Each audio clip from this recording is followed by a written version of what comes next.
All right, looks like we're live. Hello, everyone. Welcome back to the Erasmus Expeditions. And tonight with Session 8 of the Beneath the Banner Shadow D&D 5e campaign. This is in the world of Rostveen, particularly in the Kingdom of Vykaril, an Arthurian English-Germanic analog, if you will. I have the pleasure of welcoming back these 5 fantastic players. This campaign so far has been heart-wrenching in a lot of places, and incredibly entertaining to be a part of and to try to run.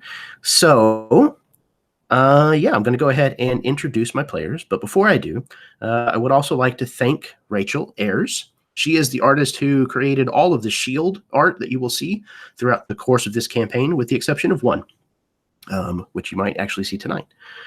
So thank you, Rachel. She's a fantastic person to work with and just a fantastic person. So, all right.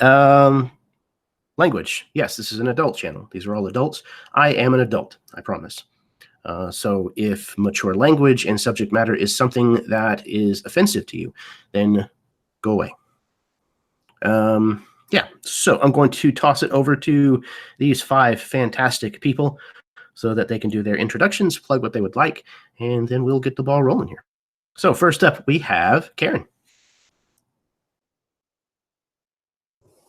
Good evening, I'm Karen. I have the channel Myth and Gears, where we do Genesis live plays. Check it on out. Tonight I'm playing Ariana Shiel. She's a Cyrodiil elf, and I have a feeling she's about to find herself way out of her elements now. We shall see.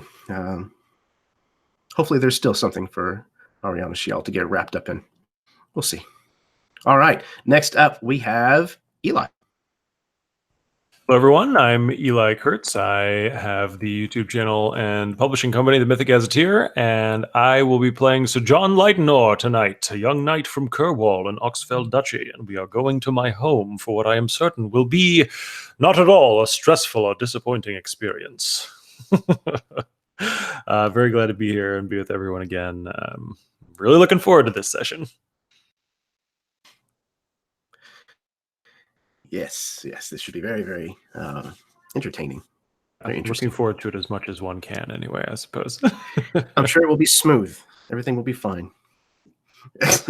All right. Next up, we have Steve. Hey, I'm Steve. I have the channel 3D6, and this week there'll be a bulk upload of 4 episodes of a Harbinger campaign going up, inspired by Jeremy's Chrome City. We're kind of running it as a 80s noir horror. So it's been a lot of fun so far. Tonight I'll be playing Dane Scarlet, the young squire of Sir John, and I suppose I'll have to be a little more squire-y tonight so he can make a good impression with his dad. At least as squire-y as Dane gets, I think. Their relationship has been a lot of fun, and I'm eager to see how it's going to grow. So we also have Baron. Hello everybody, I'm Baron. I run the YouTube channel RWD Gaming, where I run D&D and games, and I do cool stuff. We just played the inaugural one-shot into my World of Valandorn the other day, and hopefully if you guys are an AbTab, you can keep up on that and come hang out and play with us. Tonight I will be reprising my role as Masaka Tord, the Angorian orc paladin who really just doesn't want to die. Thank you for having me. It's a pleasure. Back with my favorite people on the internet. Lofty goals. All right, and last but certainly not least, we have Josh. Hello, everybody. My name is Josh. You can find me on YouTube at Roll the Bones or on Twitter at Roll the Bones TV. Tonight, I'm going to be playing again Eddard Bainton, the bard from Warrenton. He's gone through some pretty traumatic events in the last couple of sessions, but hopefully things will become less traumatic for him. I doubt it, though. But as always, great to be here. thanks, Jeremy, again for hosting the game. Pleasure to be back with y'all. It is absolutely my pleasure, I promise. Running the game for you is glorious. All of you. Okay. Before we get started, does anybody have any questions? Can we play yet? God. Yes. All right. Let's play some D&D. Oh, I don't know how I managed to do this, but I forget that opening with a picture is always better. Hold, please. Do.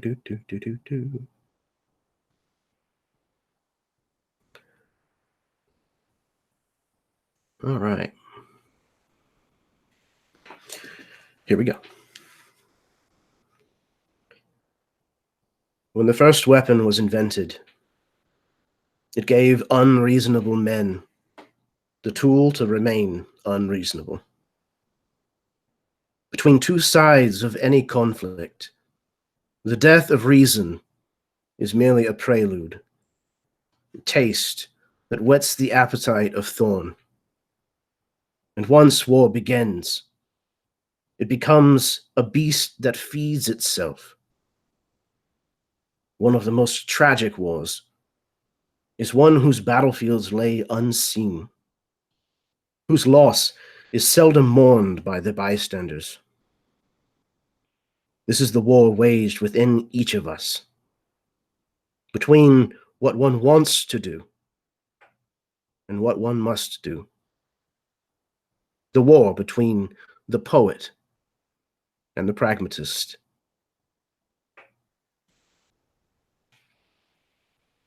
The five of you arrived in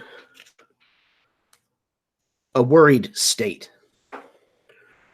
road weary, and having seen and been through quite a lot. You arrived in Oxfeld via teleportation circle and found yourselves in the Temple of Evandel, the home of the Justicars, the last of which you saw in Warrington fighting a mob as you escaped. You were brought before the High Executor, a man known as the Knight of Mirrors.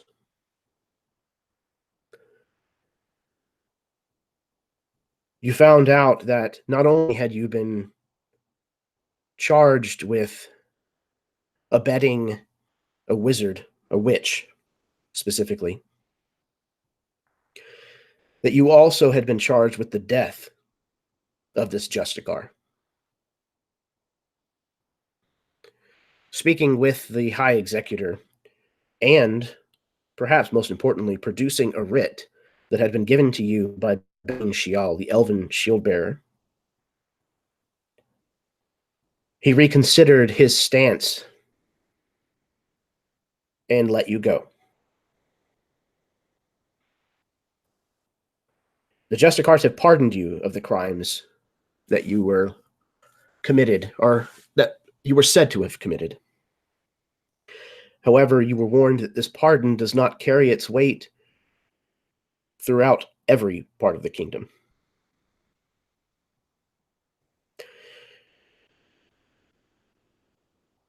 So as you have spent perhaps at least the night relaxing here in Oxfeld, what all are you doing before you head out on the road to Kerwall?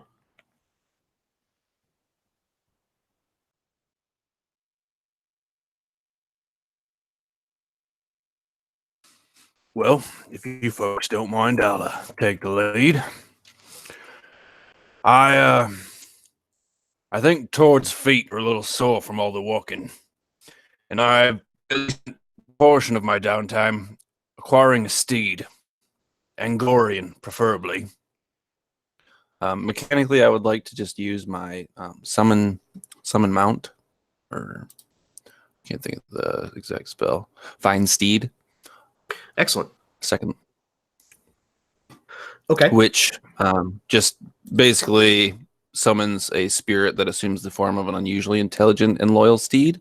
Rather than like this be a spirit, I kind of was hoping we could narratively play it out as maybe someone is selling Angorian steeds here in more Oxfeld. Okay. Yeah, so the Angorian part of Vykaril is in the southeast,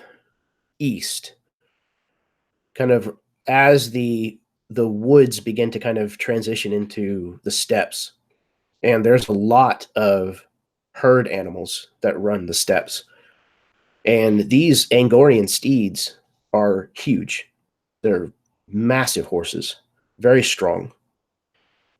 So I kind of picture this Angorian steed is in this corral with the rest of these horses that are for sale, and they can't get this thing broken. They can't tame this particular horse. But as you kind of walk up and catch sight of this thing and realize the breed of horse it is, you're able to make like a special kind of connection with this horse. Like the horse looks back at you and kind of watches you closely. It recognizes maybe that, you know, you're similar to the people from where it comes from. And you're able to kind of form a bond with this horse. And they are glad to see it gotten rid of. So what's the horse look like?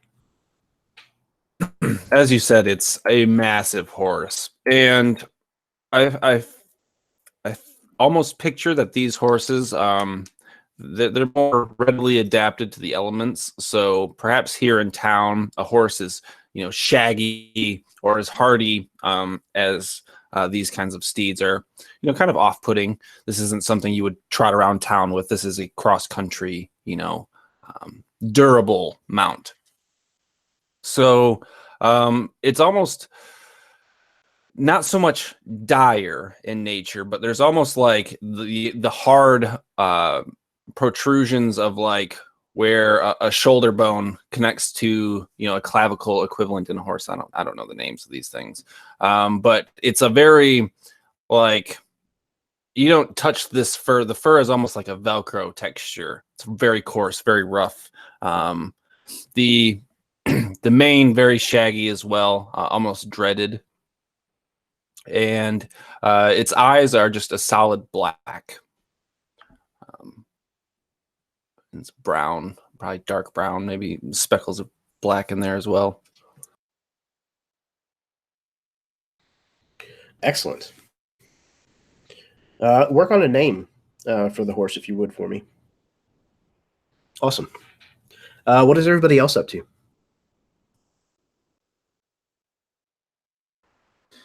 Eddard is attempting to do two things. You can tell me if we have time to do both. First and foremost, we're inside of Oxfeld proper, correct? Yes. What is shown here is the actual temple to Evandel, but there is much more to the city that kind of extends beyond it. So there's basically most everything that you would look for here can be found. Okay. Eddard is looking for... He's honestly gotten a little frustrated with the dagger and not being able to know anything about it, but its name and that it doesn't hurt him. And he's going to attempt to seek out perhaps a historian or an expert weaponsmith that may know the lore behind this weapon. That's one thing that he would like to do for sure.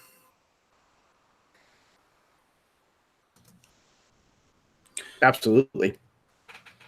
So would you like to look in like the crafting district effectively, like for an actual blacksmith, or more somebody who's like a studied scholar? I think he would find more success looking for a scholarly librarian type such as he. Okay. Yeah, absolutely. Yeah, you can find someone who specializes in kind of like the history of arms and armor. Okay. So yeah. So, Edward would approach this character, and would be like in a library or in like a museum, maybe, or something like that. Yeah, we'll say it's actually in one that's kind of a combination of the two. It's like a museum for arts and armor, for arms and armor. Okay. So, Edward basically just looks for whoever's there, doesn't look like they're occupied, and he tries to flag them down. Yes, sir. May I help you? Yes, I was hoping that maybe you could tell me something. And he kind of hesitates for a moment, and he pulls the dagger from the sheath. I was hoping maybe you could tell me something, anything about this weapon. Yeah, first he kind of recoils when you draw the weapon, and then realizes you're not, posing as a threat. He then kind of studies the weapon for a moment. Yes, yes, I recognize this weapon. Where did I see this? Yes, come with me. Absolutely. He follows.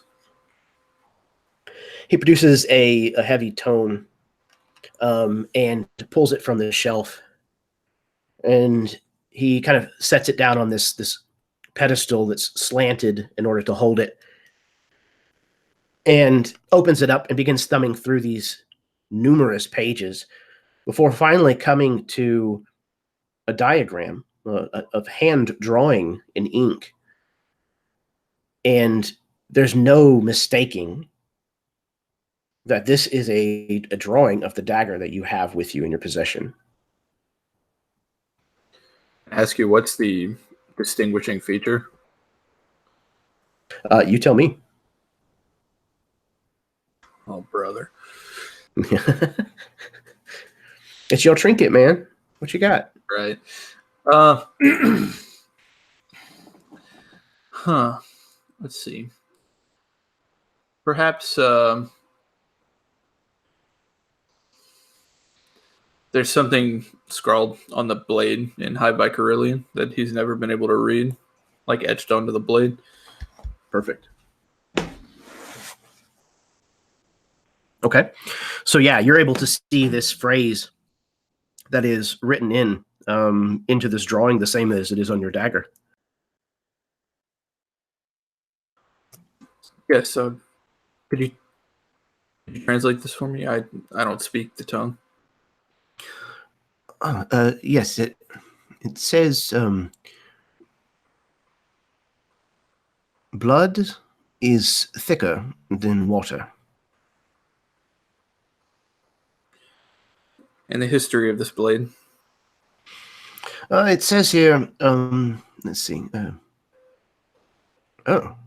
It says that this was used in the blessing of the round table. Are you sure this is not a fake? Is this some kind of joke? Do you think that this is funny? No, I merely seek answers. I'm sorry if it appears as such. This dagger's been in my family, passed to me from my father and from his father before him. It says here that this dagger was bathed in the water used to cleanse the body of Mathuran Gabrain. So I've heard. Oh, well, he kind of reads on.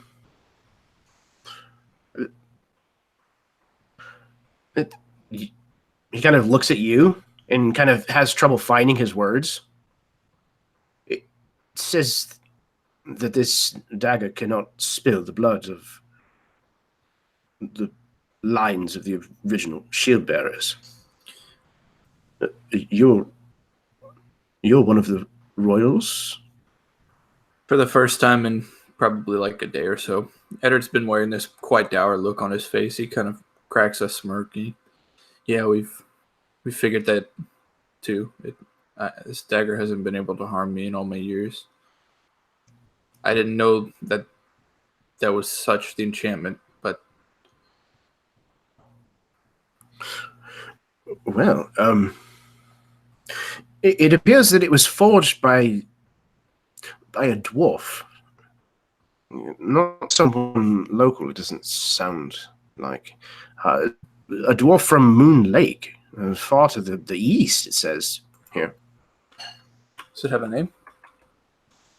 It does. Dagger of the Brotherhood.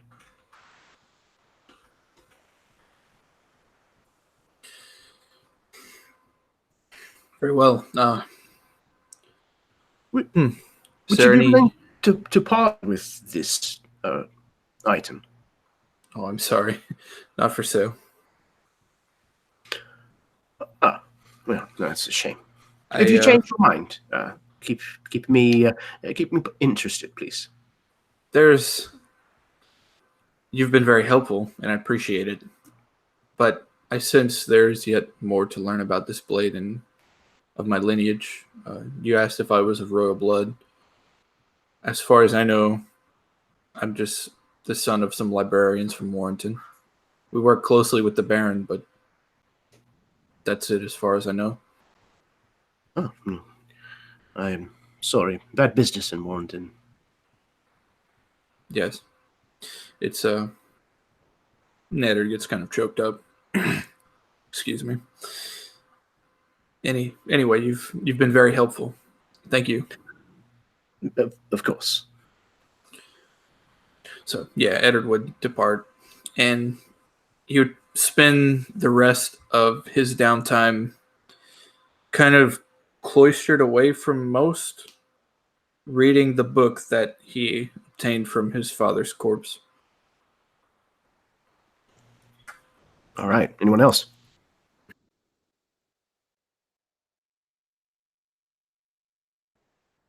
So John is spending time away from everyone else, whereas he's been pretty diligent about keeping up with Dane's training and sort of testing the mettle of the soldiers who are going to escort them to Kerwall. For the rest of this day, he's kind of secluded himself. He is working on basically just doodling with his illustrator's tools, but he has set about getting Bernard and Zettel to refresh supplies. I believe we lost our wagon a little while ago, and it will be much easier going if we have that together. So they're sort of talking to the Temple of Evandel and see if they can get any materials like that together for us. Absolutely. Again, basic provisions and stuff are not difficult to come by in Oxfeld at all. So they're able to outfit you with, enough rations and food and water, feed for the horses, things of that nature. Okay. Would a wagon count as one of those basic provisions, or is that something that I would need to pay for? Yeah, you would have to pay for that. Okay. Should be a listed price in the book. Yeah. All right. Well, in that case, then we are.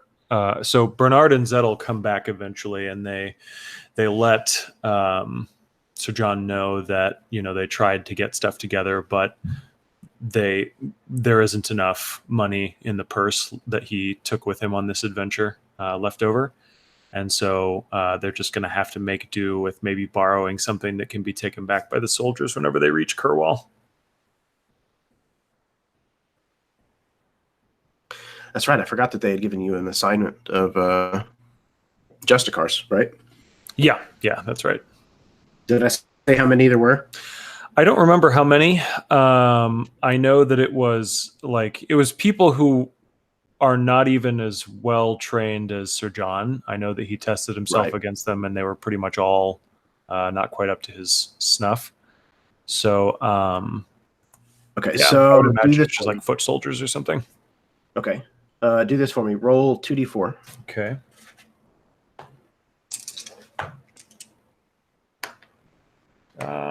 Four total. Okay.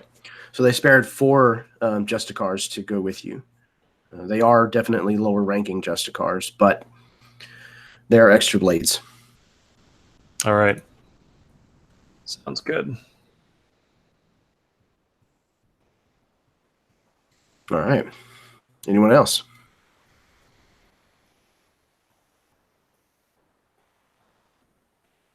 So I think Dane has been out practicing more at this point out of habit than anything else. He's maybe even a little surprised to not see Sir John out there, hitting him with a stick or whatever the case is, depending on that day of training. So after a little bit of training, I think he wanders around to find Sir John and sees him, but doesn't interrupt his doodling until the others come back and they report, hey, there's not enough money to get a wagon. And so Dane's going to go into town, and I'm going to attempt to find maybe, I prefer a nicer wagon, but if I can't do that, a not so nice wagon. And he's going to basically barter off the goods that he's collected throughout the trip to see if he might be able to come up with enough gold or trade value to get a wagon. So that is the plan. All right, cool. So what stuff do you have to sell? Okay, so I have a cask of wine, a smaller one. Okay, Duke. I've got the mixtures of herbs and a mortar that were in the inn. Okay. I got blankets. They want to buy blankets. And I've got a ceramic jar of honey that's probably still 3/4 full. And then personally, I have 12 gold and 27 silver. Okay, let's see what we can do here. I thought that there was a listed price for wine. Where? Oh, here we go. Dane, I am willing to give you some gold, whether I knew what you were going to purchase with it or not. So I do. It's probably more sensible he did ask, but I don't think he did. I think he just took it upon himself to go out and try and procure this this wagon. I have gold, so it's up for grabs. All right, I think it struck him hard that Sir John's out of money because he knows that life. Sir John doesn't. Excellent. Okay. So for the cask of wine, they're willing to give you 5 gold pieces for it. Okay. You said one was the herbs. Yeah, it's a mixture of herbs and the mortar and pestle that came in from the inn. Just took the entire thing. All right. So for the herbs, they will give you 2 gold pieces. Okay. The mortar and pestle.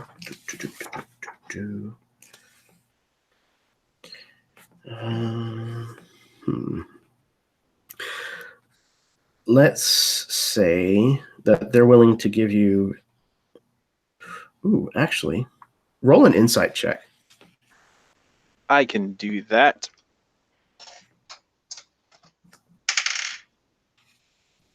$14. Okay.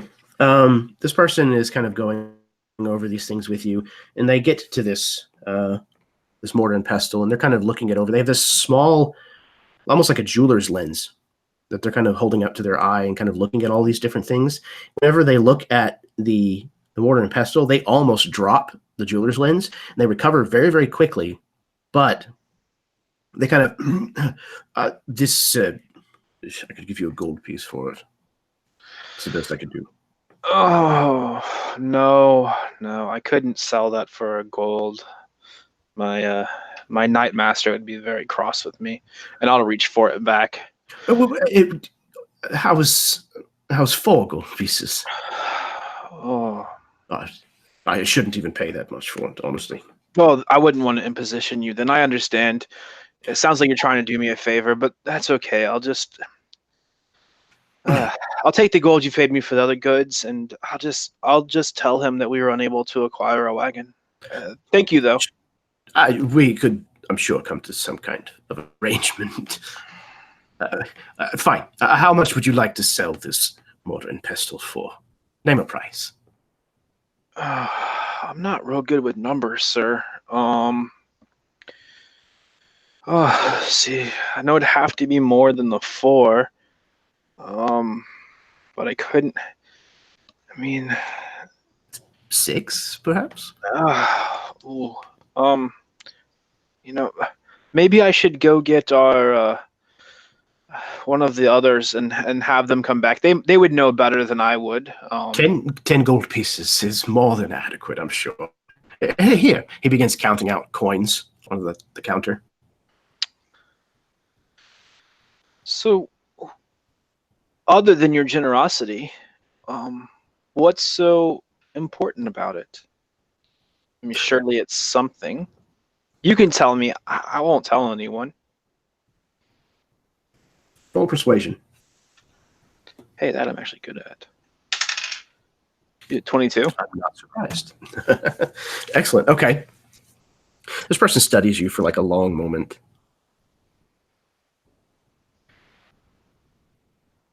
This is known ordinary mortar and pestle. What did you say you came across it?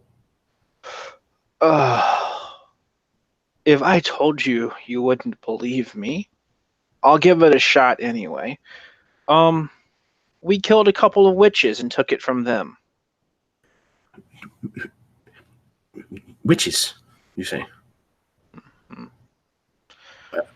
See, we're in the business of trying to save this entire kingdom. Save? You're trying to save the... Yes, of course you are. This mortar and pestle has been used to grind herbs into some kind of alchemical potion. Mm-hmm. It would appear that there's something in this mortar and pestle that seems to aid that process. Mm-hmm. He kind of lowers his voice, magically, of course. I lower my voice and I look at him and I go, witches. Like, Yes, I get it. of course. So, there's certainly a market for such things. And that's why I am intent on purchasing this from you I for understand. 10 gold pieces. He Mm. slides the money across the counter. Well, 10 gold pieces sounds very generous for a regular mortar and pestle. But as you said, there's a market for this, and apparently, and I slide the 10 gold pieces back across, this shop isn't it. But I do appreciate your time.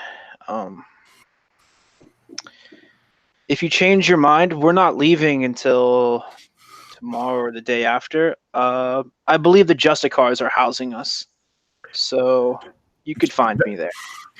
Fine. He goes over to the door and kind of shuts the doors and kind of slides a latch. He turns around. I put my hand on my sword? No. It's to prevent anyone else from hearing our transaction. That's all.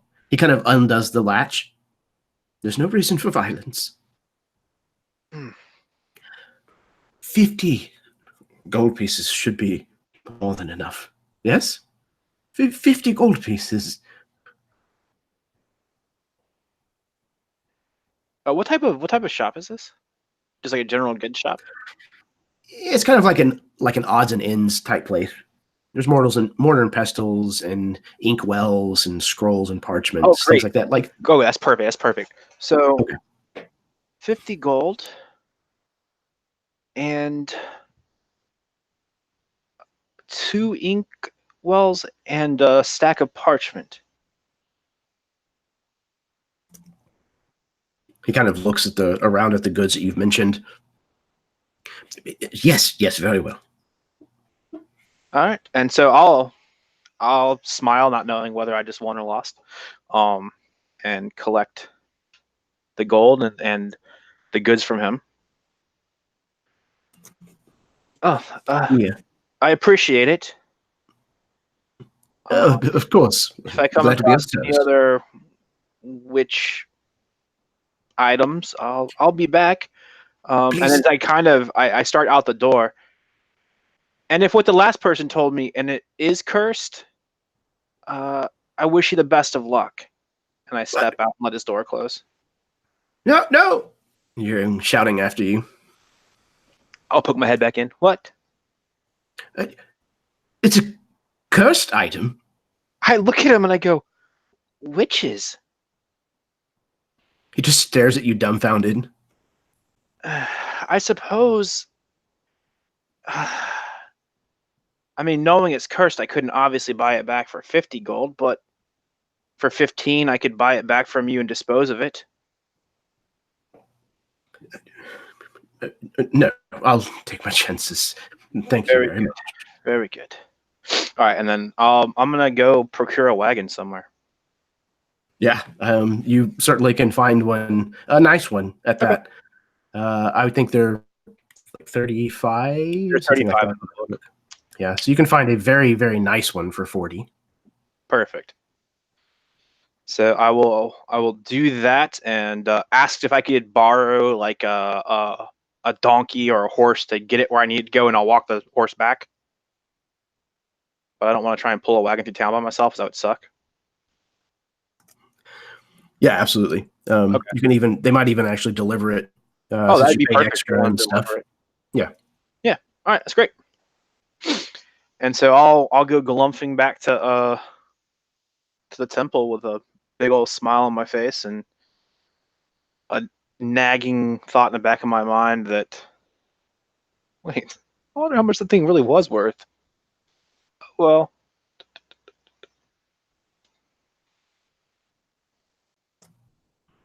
Excellent. Anyone else before we head out?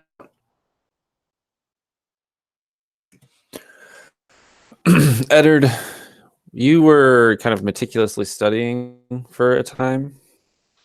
He's probably still reading up until the moment it's time to leave. Well, at some point, Tord finds you and interrupts you.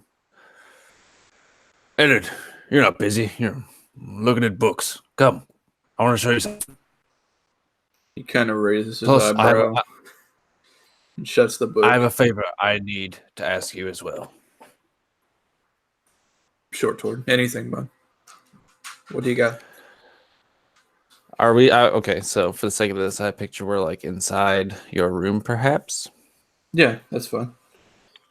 And I reach into my bag and I remove the flail that I had somehow absconded with last session. Can you maybe look at this?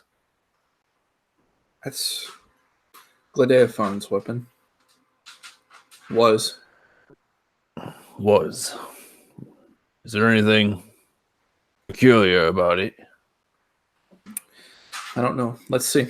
He holds his hands out, both of his hands, for you to just lay it into his hands. And Eddard is going to cast Identify at first level.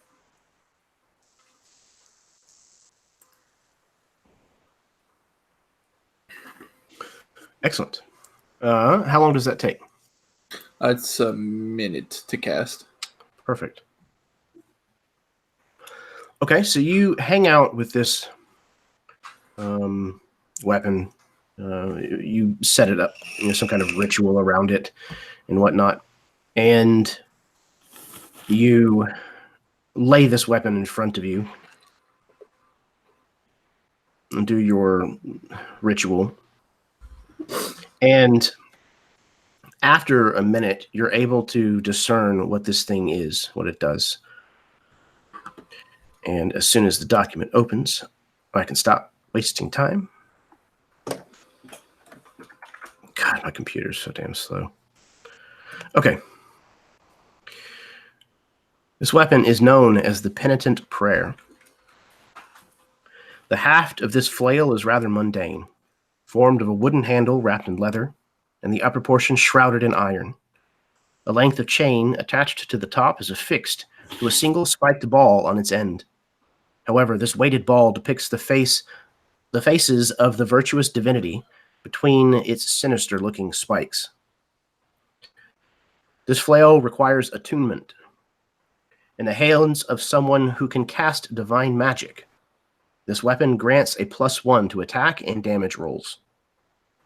After a long rest, an attuned wielder may offer a prayer to one of the deities of the virtuous divinity. Until the next long rest, this weapon receives a blessing, based upon which deity the prayer was offered.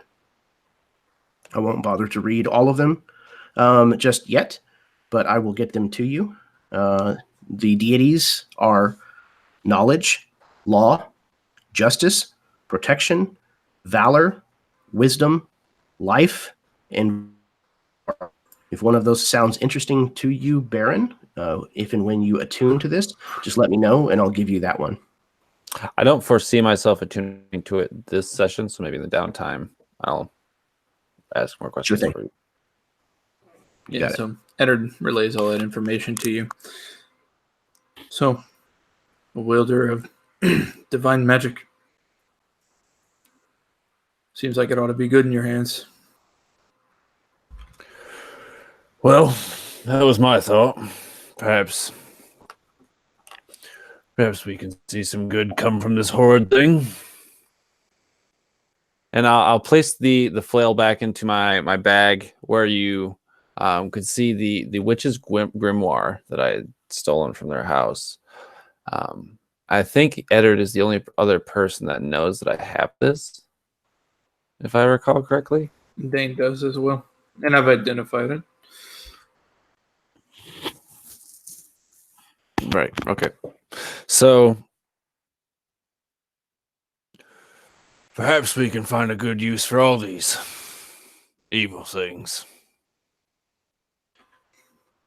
The hands of somebody who's just, I don't doubt it. Not much different than a sword.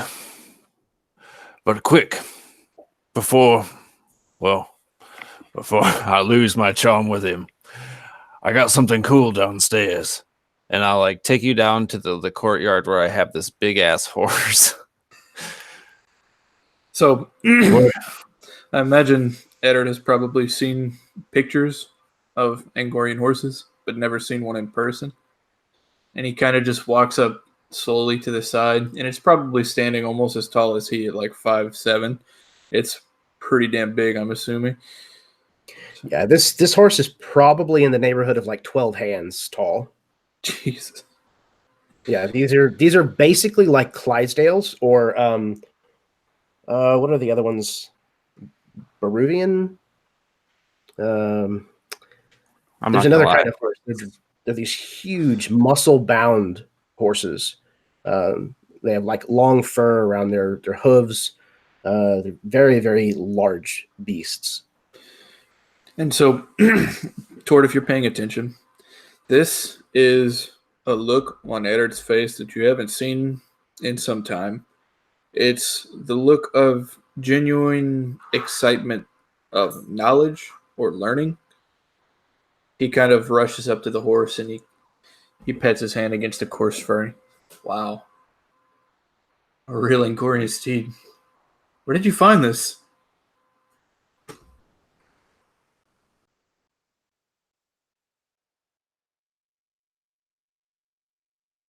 Muted, Baron.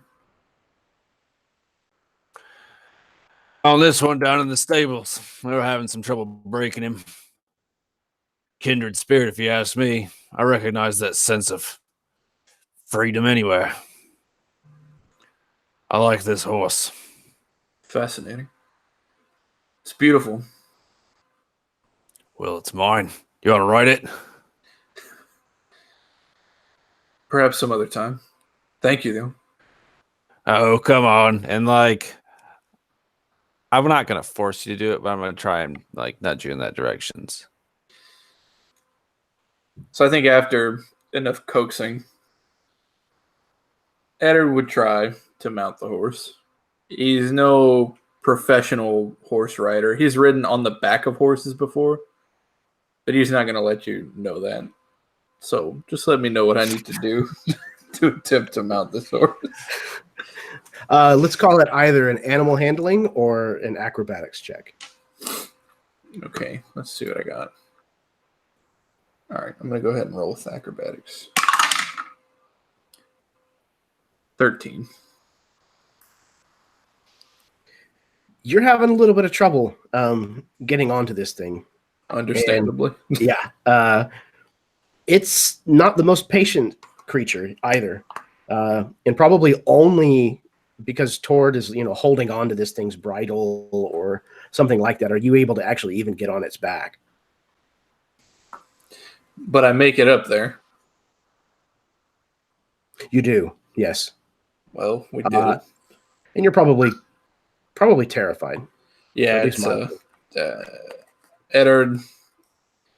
I mean, remembering where he came from, he's no rough woodsman or like any rider, any type of rider. It's definitely a first time experience for him, especially with a horse like this. And he's probably giving off a little bit of scared vibes. It doesn't take him long before he tries to climb down. No, while you're up there, see if you can see Ari. I haven't seen her all day. Okay. Do I see Ari? Ari, where are you? Ari's hiding. No. Ari spent most of the day, like the heat of the day, the light of the day, inside, just kind of chilling out. And then as it approached dusk, that's when she would have left where they were staying, and she would have found some sort of grove or little park area where she could just sit by herself and basically attune with the nature that we're leaving behind. Yeah, a lot of these larger cities have essentially gardens, like walking gardens and parks, things of that nature. So you could certainly find a place like that. It's probably not quite as wild as you might be used to or wanting to find, but it certainly is an abundance of plant life and wildlife in it.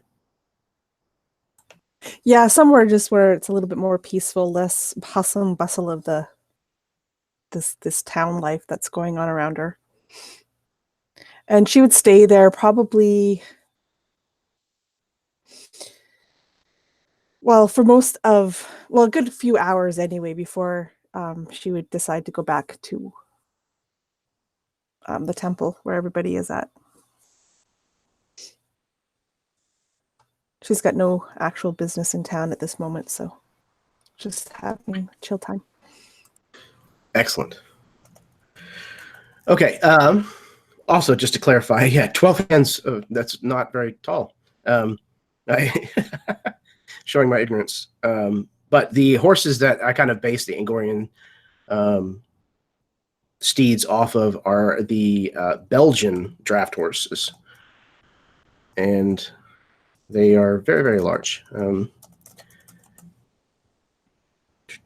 17 hands. And they weigh about 2,000 pounds. They're very, very large, very, very strong animals. Anyways, okay. So you have all made your preparations. I would like to see Sir John's reaction when he finds out that Dane has this wagon. So what does that look like? It takes Sir John almost completely by surprise, and he kind of is shaken out of his own distractions just to go look at the thing, and then he sees the wagon and he almost disregards it just because he's so distracted by, the journey ahead of him. And then he takes a little while, and he looks at the wagon, and he looks at Dane, and he says, "How did you pay for this?"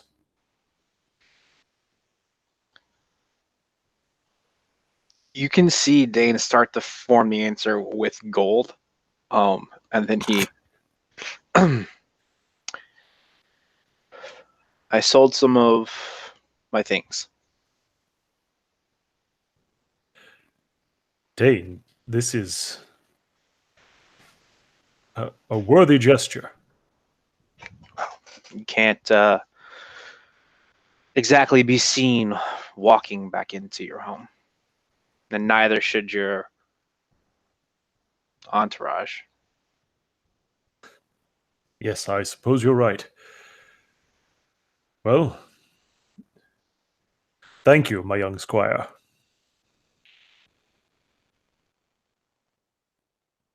And then he'll pull out some of the parchment and one of the inkwells, and he'll hand those to you. What is this for? I know you don't hobby often,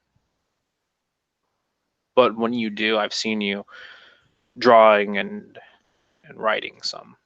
So I got some for you and some for Eddard. A lot of our stuff was lost when we lost the wagon.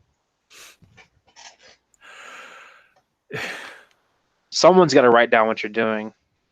And all you've taught me is how to use a sword, not my letters. And I kind of like jokingly cross my arms. Well, I think between Zettel and I, certainly we could teach you. I was kidding. About your Zettel letters. taught me my letters. Good. Yes. Well, if you'll excuse me, I need to prepare for the journey tomorrow. Yep. You want just set your armor outside the room. It'll be polished. Thank you again, my young squire. Yes, polished armor will be quite nice. Well, good night then. I look at like the 6 o'clock sun. Good night, and then go off. You hear the hooting and the hollering of us on the horses down in the courtyard. Oh, well, I will go figure out what's going on with that, because that sounds way less sappy than Sir John's being right this second. So, yeah. Fantastic. So, you've made your preparations, and you make your departure from Oxfeld, leaving it behind you. You make the journey to Kerwall. In order to do so, it's going to take you 2 days on the road.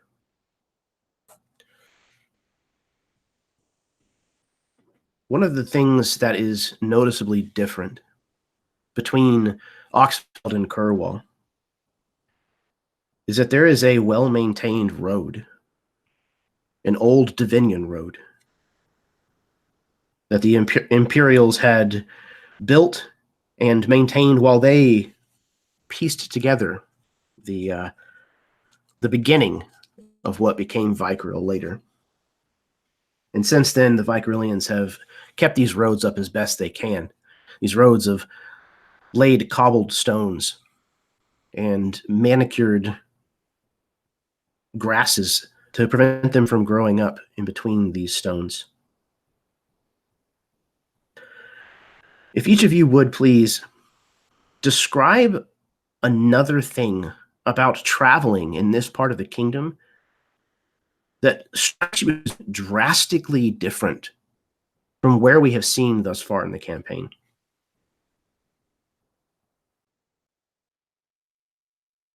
I think what Ari notices first off is that it is so open. Where the road is, for the majority of it, there are many places where trees, etc., have been just like chopped down for hundreds of feet on either side of the road, so that you can see quite a distance as you're walking and traveling these roads. There's no trees to stop the sight lines. And that's quite different from the north, where everything is kind of overgrown and things are more hidden and wild.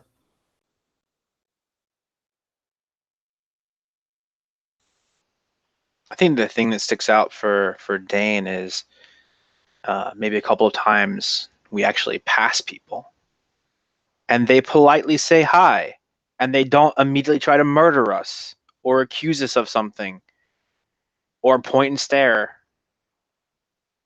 And it's this is like the type of area that Dane's used to, right? You have farmland, you have small little hamlets and farmsteads, and everyone knows everyone's name. And so I think whatever cloud's been like sort of on his mind is lifted. Yeah, there's some pointing and staring, but there's an elf and an orc with us. That's acceptable. They're not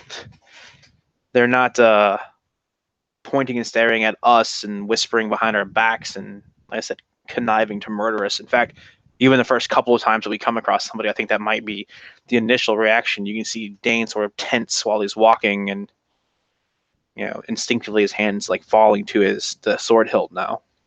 And I think that after the first encounter, where maybe there's this little girl who comes over from like her parents with this like wagon of stuff they're taking it towards a temple, and it has some bread in it. This little girl comes over and gives Dane like a little half loaf of bread, and he kicks himself the next little bit for like, here's this girl with this nice gesture, and he's got his hand on his sword. Like, that's what he's become.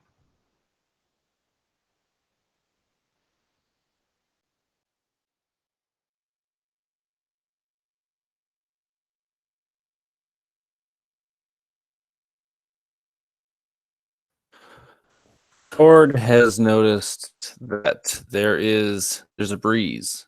Like, for the most part, the noise of the wind has been muffled by the cover of the foliage, and where I'm from, there's significantly less resistance to this wind, so you're kind of constantly being battered by the forces of the weather, and it's very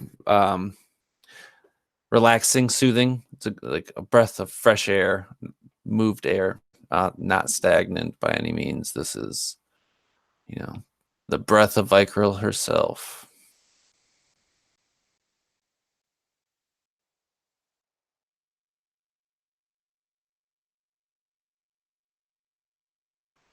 I think the first thing that Eddard notices is they've been doing a lot of walking through like uncharted lands, like through the forest and whatnot. His feet are significantly less hurt on this road. He doesn't really pay a whole lot of attention to the surroundings at first, as he kind of buries himself in the book, until he looks up and he sees just a wide open sky.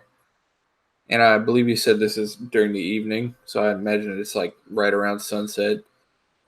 And it's just a bit of immediate inspiration for Eddard to get back to his more poetic side. He promised Sir John that he would write his deeds, and he hasn't been doing a lot of writing recently, just with all the traumatic events going on. And it's kind of a way for him to stretch his legs. And for the first time in a while, he closes the book and he pulls out a parchment and begins to jot.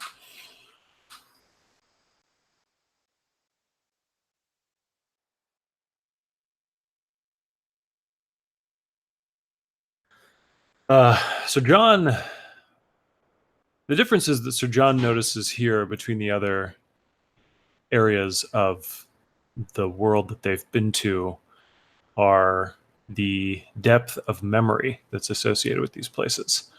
So John's made the trip between Kerwall and Oxfeld so many times throughout his entire life.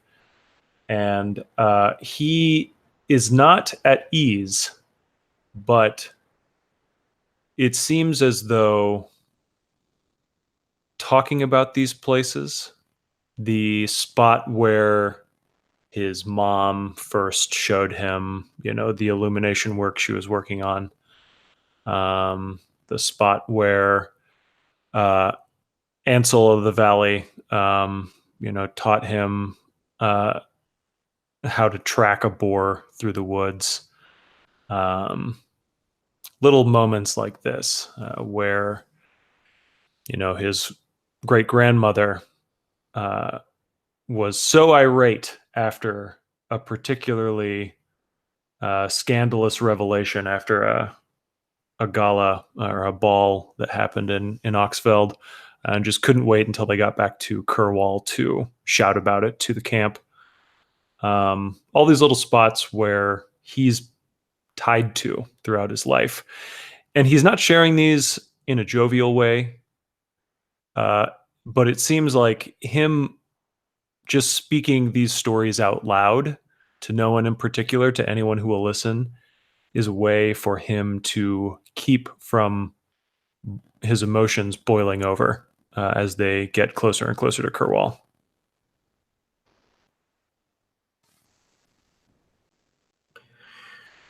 As you travel, it goes rather well. The late afternoon, however, there is a little bit of a rain that picks up. And you all have your cloaks and are able to pull your hoods up to prevent the worst of it. But as the sun does begin to set, it starts to grow a little miserable and get a little cold. And Sir John, you see ahead of you a feature, a location that you were expecting to see. It's been here for a long, long time. And roadside inn exists pretty much at the halfway point between Kerwall and Oxfeld. It's a popular place for travelers between the two cities to stop and stay for the evening. This is called the Muddy Sow. And there's a sign swinging outside in the wind and the rain of a rather large, fat pig sitting in mud that is also covering it. You can hear the voices and music pouring in from outside, from inside the tavern.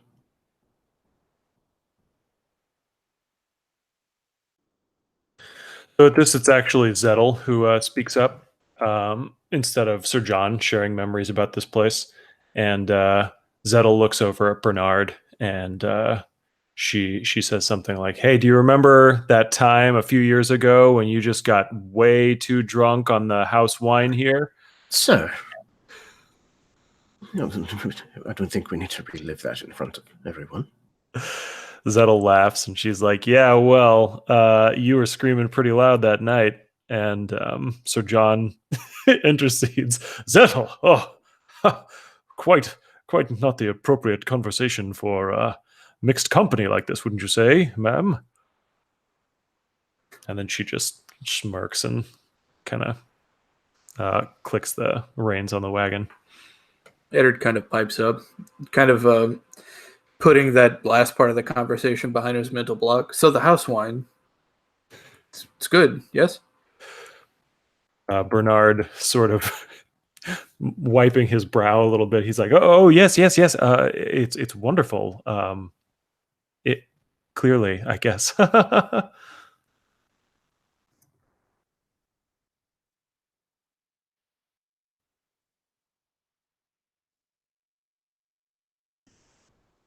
All right. It's getting late. Do you suppose we should stop for the night?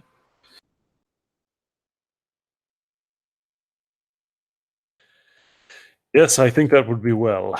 We should arrive at Kerwall in the morning, so best to get a solid rest for now. The witches in this one, huh? Well, not the last time I was here, although the world changes more than I care to admit.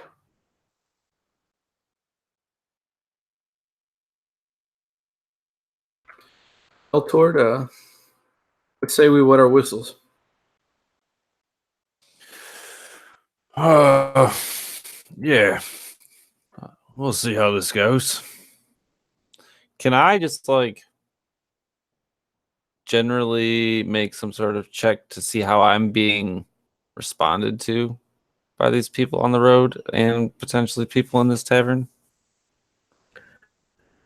Most of the people who have come across you on the road have given you kind of a cautious sideways glance. Maybe a curt like wave every now and then, but nothing outright hostile. Okay. Then, yeah, Tord would be in.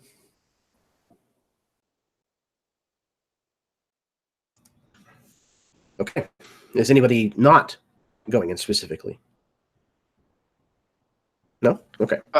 Dane does sort of give Ari like a look, and then looks at the inn, and then if I wake up in an oven this time.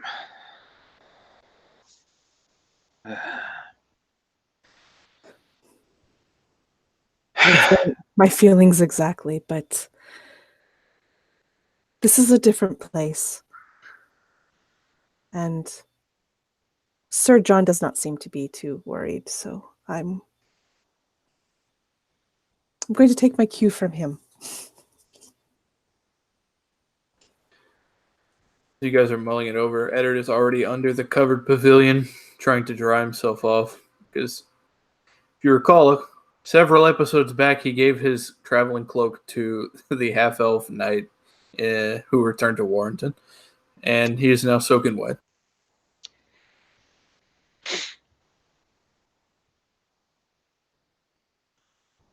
All right. Well,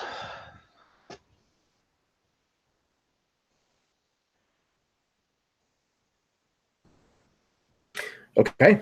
So there's a stable built around the back of this place, and it looks like it houses maybe a dozen animals.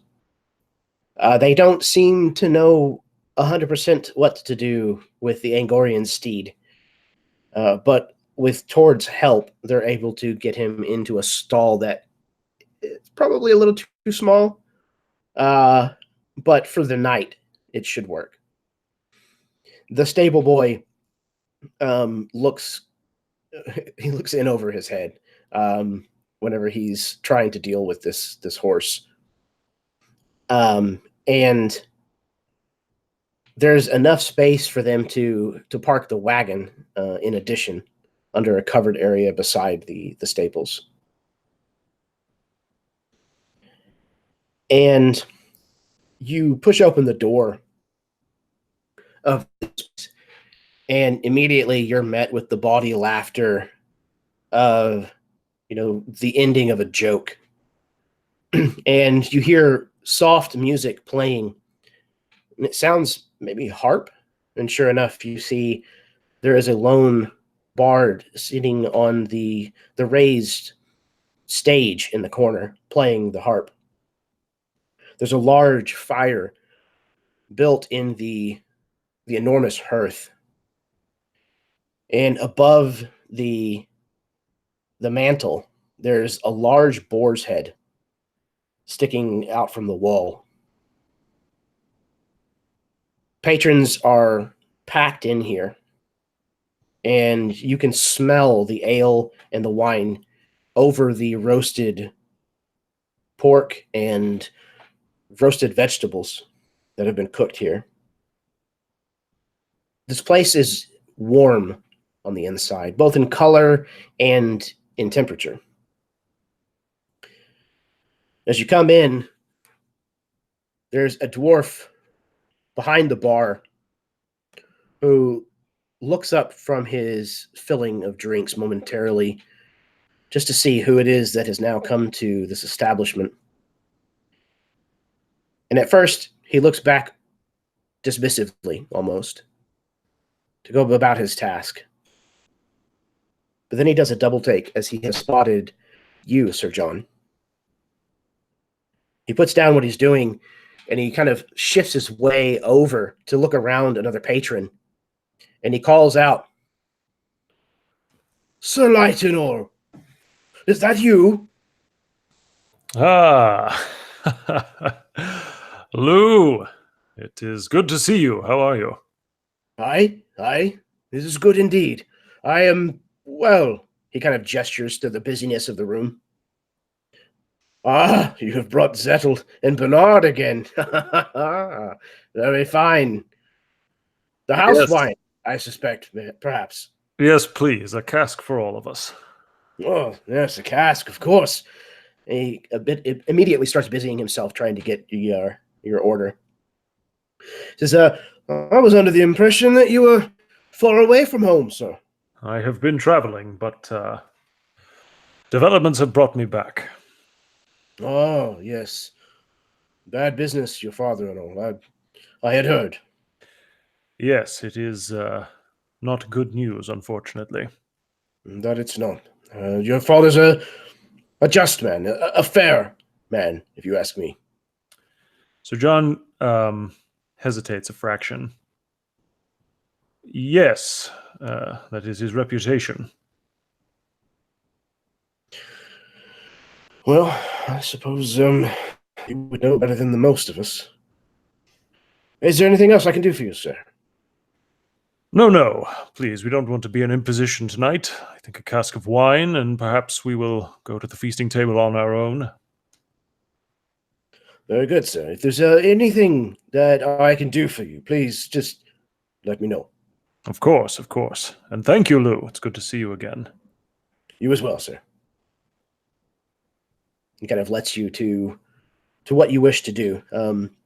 There are several people that you can tell recognize you, Sir John, and quickly there is enough space that is opened up towards the end of one of the tables that allows all of you to sit without having to be separated at all.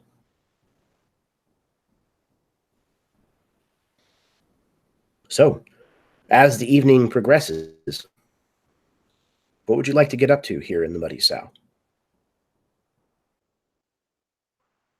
I think that Eddard is making his way to the bard in the corner. How's the playing?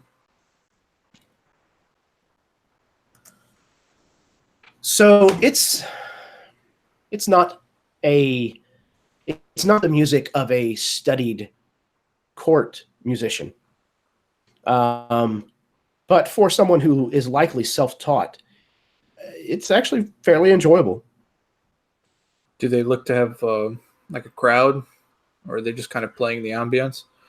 More just ambiance. Most of the crowd seems content on simply being out of the weather and having a hot meal in their belly. Okay. Eddard will wait until the bard finishes their tune. And before starting another, he would go up and introduce himself and maybe ask if he could sit for a couple of songs. And he pulls out his brass flute. Oh, you play? A little. It's been a while. Well, excellent. I've not heard of the Baintons of Warrington, but then again, Warrington is a little farther than I've traveled. Miles and miles, but let's play. Very well, yes. And he asks you, a particular well-known song. It's probably a little more regional, but it's probably one that you've heard of. Okay. So the two of you begin to play. Go ahead and roll performance for me. Here it is. All 4 levels of bard. It all comes down to this. Oh, God. Hold on. 25. You said, oh, God, and I was like, uh-oh, he must have rolled low. But no, apparently not. Excellent. 25 is you play so well that at one point the other bard stops playing and watches you intently. And as a matter of fact, the majority of the crowd grows silent about halfway through the song or so. And when you finish, there's hardly a dry eye in the room. This song apparently is something that holds great somber gravity with the people of this region. And you finish, and there's several beats of like permeable silence in the room. And then finally people start clapping, and they seem very, very pleased. And Lou, the barkeep, is shaking his head in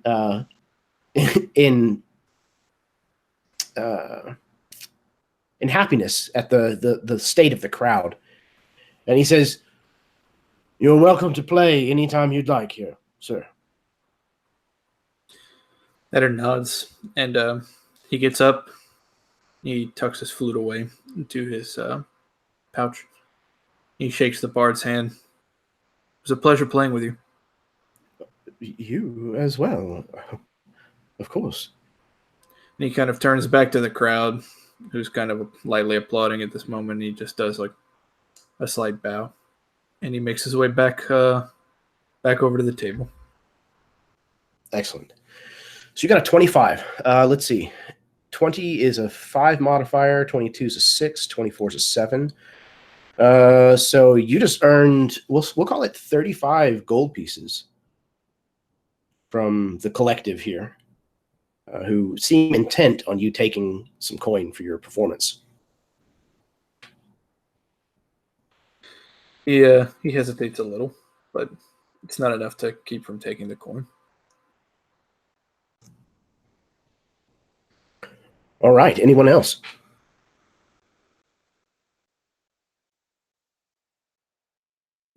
I think Tord is indulging in his cups since we haven't been in a inn that wasn't trying to kill us in some time. And he's just relishing in the music that Eddard has provided and the laughter of the group as we get sort of intoxicated. I think I challenged Sir John to an arm wrestling match. It takes a little while to convince him because he's been so kind of distracted. But yeah, Sir John will give it a shot. Oh, come on. It's all technique anyway. Yes, well, I am the one of us that has the better technique in most things, so perhaps we'll see how this goes. Yeah, it's as good as in the bag, right? Yes, for one of us anyway. How do you want us to do this, Jeremy? Let's do opposed athletics. All right. I got a 13, so I got a 26. Whew. So what does that look like as Sir John handily beats Tord? Like you say, all in the technique. you were twisting your wrist. Well, As he kind of like fucking just kind of from across the table. best 2 of 3 if you don't think it was a legitimate win. Okay. I'll roll again. Oh god. I got a nat 1, so 18 for me this time.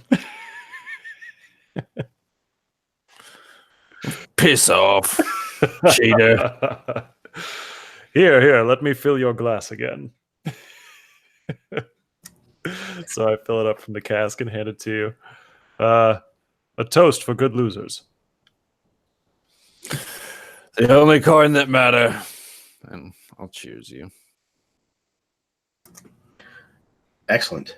So, for your stay in the inn this evening, If you have anything boarded in the stable, it will cost you 5 silver for that.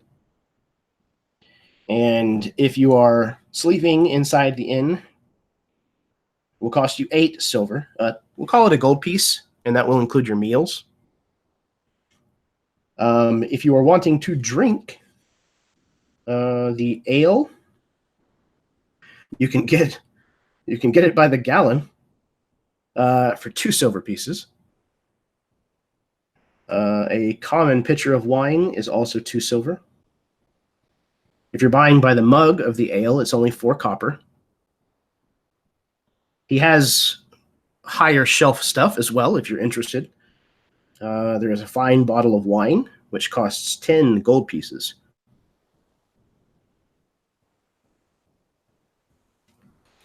How much for that cask that I got for everyone? He does not charge you for that. Oh, okay, great. Edward will cover costs for 2 rooms and the stabling of Tort's horse.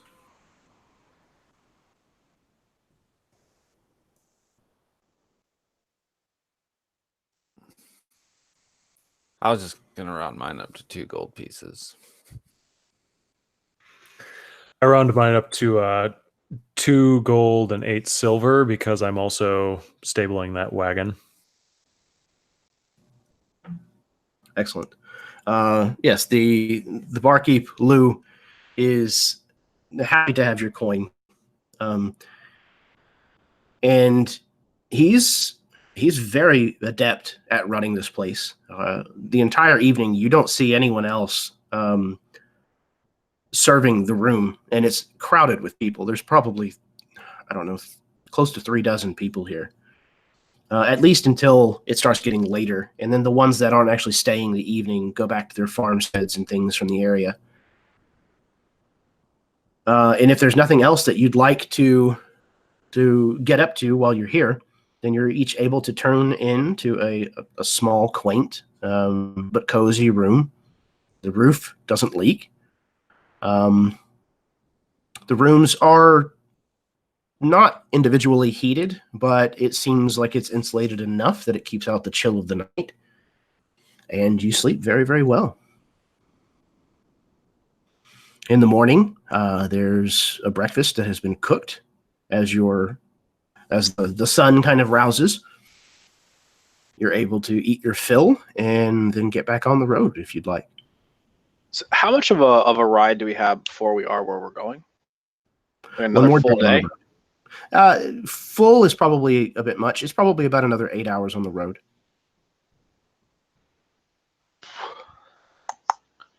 So we will be arriving like mid-afternoon.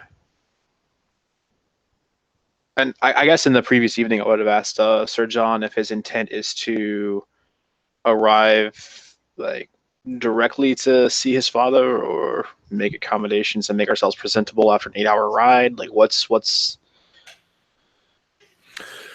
When we arrive in Cornwall, we shall journey to my family's home, where we will be received, and most of us will have the opportunity to retire and prepare ourselves. I will prepare myself and then go to confront my father. That's a harsh word, don't you think? He's a harsh father.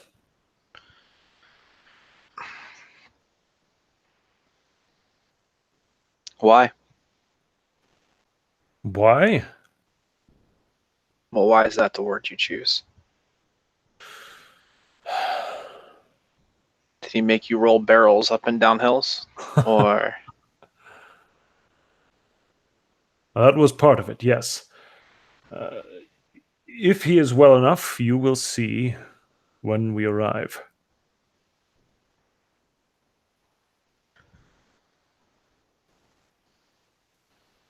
And Dane,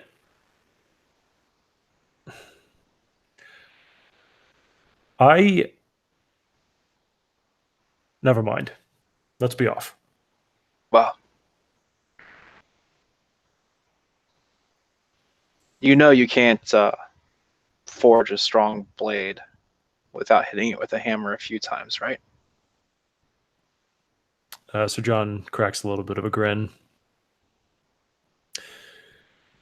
Yes, indeed. Yes, forged in fire and through much sweat and labor.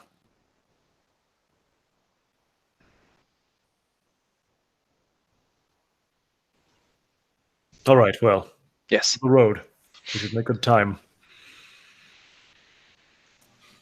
Imagine this might even be like as they're hitching the horses for the day to this wagon or something.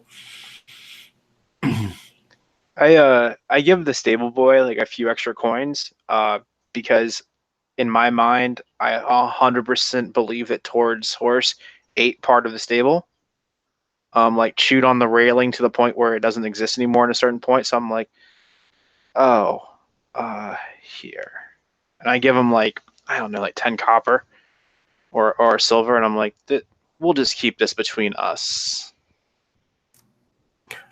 He seems like completely exhausted and distraught this morning. And you hand him the silver piece, and he kind of looks down in his hand, and you can kind of see a little bit of rejuvenation. Thank you, sir.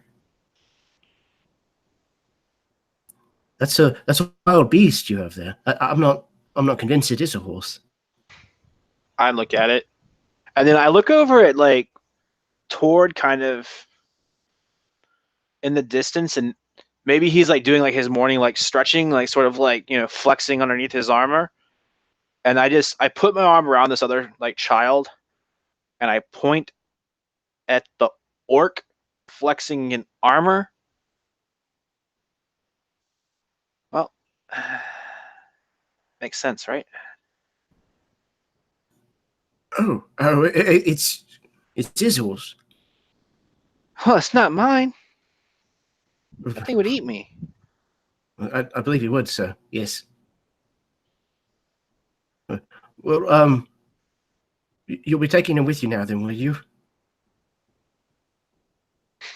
I look at like this disheveled and frazzled person. Oh, he was hoping to leave him here. Oh, Just kidding. Right, sir. All right. I'll ask him to come retrieve that. He seems relieved. Well, good day to you, sir. And he kind of disappears. I go walking over towards Tord. Your horse ate the stall. Well, maybe they should use less edible materials to build their furniture. It was stone, mortar, and wood. It was wood. He chewed on the stone too. He's a hungry boy. I think the stable boy's left shoe was missing. You couldn't possibly know if that was my horse. And Tord will give off like this just loud whistle, and I don't even know if the stable boy has to open it or if my horse can just like jump out. But I'll call him over. I think the part that it ate was probably the gate, and it just like nudges it open with its like heavy head, and it just like helps itself out. Hanging for like in between its front teeth is just a little bit of like a boot string.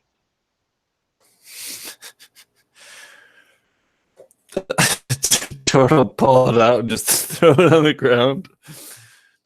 Couldn't possibly. You didn't see anything, Dane. At least he didn't eat the stable boy. Exactly. I reach over and I pat the horse, you know, and sort of like I get it. If I was a big horse, I'd eat a stable boy too, sort of way. And then I'm gonna go make sure we're all hitched up to the wagon and ready to get out of here. Excellent. So you pack your things and you get back out onto this old Divinian road. and on your way to Kerwall. This is where we're going to take our break. So, thank you very much for tuning in this evening, everyone. Thank you very much if you are tuning in the future. And you guys are knocking it out of the park so far, as always. So, we will be right back in 5 to 10 minutes and finish up this episode.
All right, all right.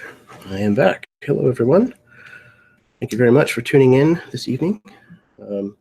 Best of luck to the Defiance squad going on over at Fistful of Dice. They are also shooting Star Wars bad guys as we speak. Cool, cool. Hopefully everybody has had a decent start to their week and or had a good weekend.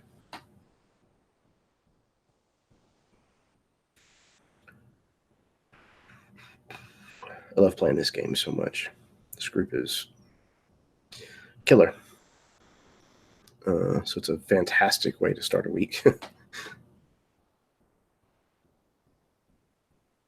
Plus, we have Blades tomorrow. Yes, indeed.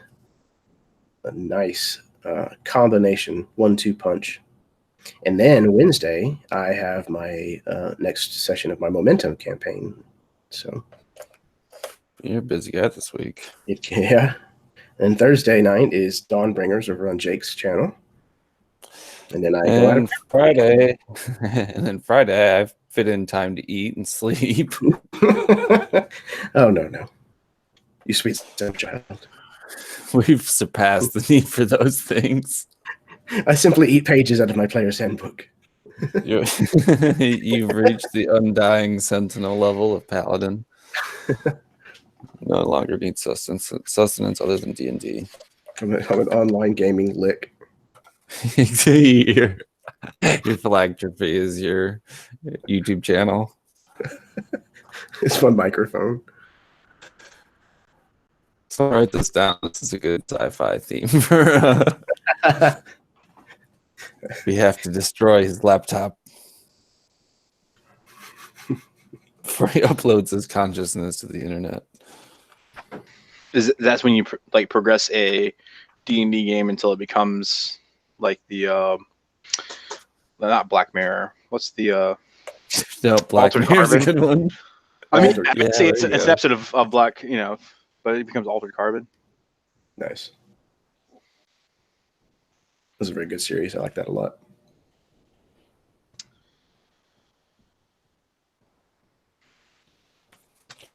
Cool.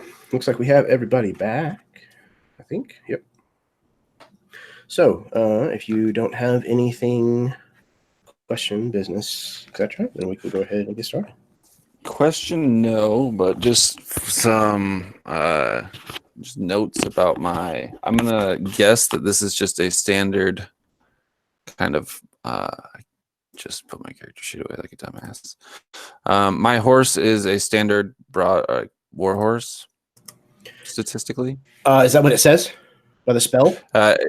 It says or something equivalent to that would be I'll pull it up. Hold on. Yeah. It appears as a warhorse, pony, camel, elk, or mastiff. Your GM might allow other animals to be summoned as steeds. It takes the statistics from that, but it's treated as a celestial fae or fiend. Okay. Mine would be a fae. Okay, perfect. So yeah, I would say that it's probably just the normal stats as a warhorse out of the monster manual. There might actually be stats in the back of the player's handbook for that.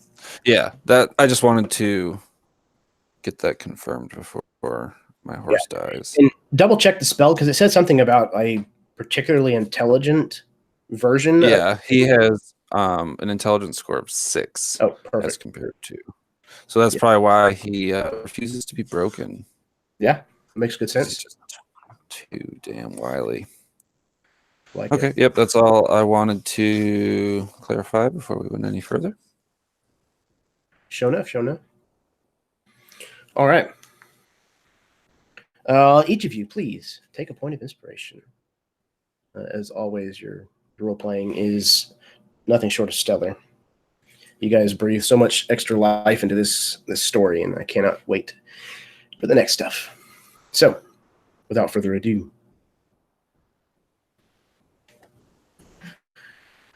pictures, Jeremy. Picture pages. Come on, paint your picture pages. Showing my age with that one. All right. The road to Cornwall.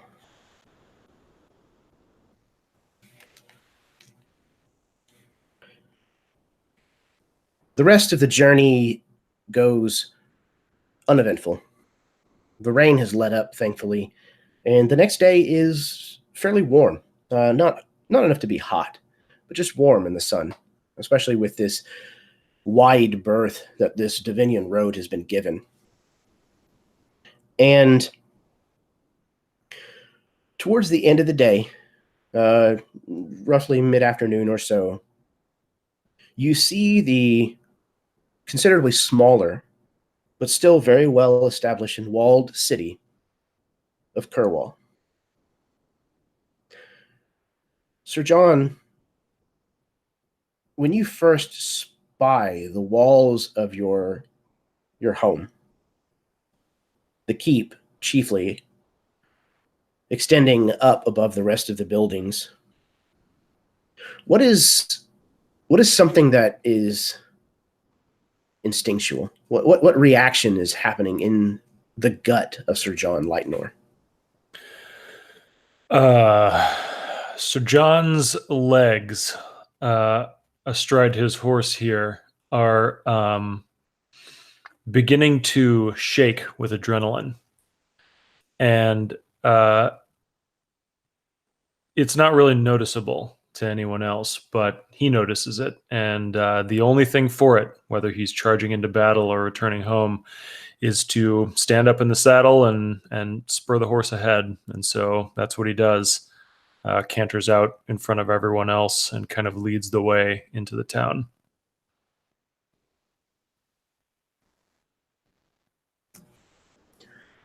You are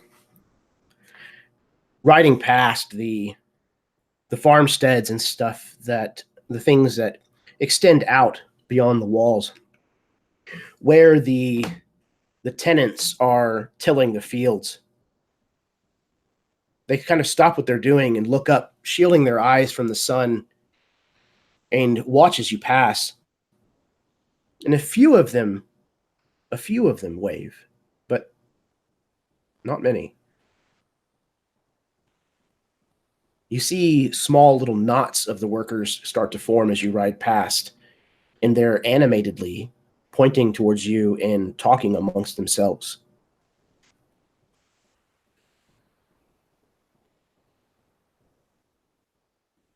This is like a knot separate from the rest of them? So just, you see these workers who are out, and they stop what they're doing and they congregate to discuss something about you. Yeah, I'm sure they are. So John does what is expected. He looks ahead and occasionally nods in regard, but doesn't, wave at any of them, and just continues on toward the castle.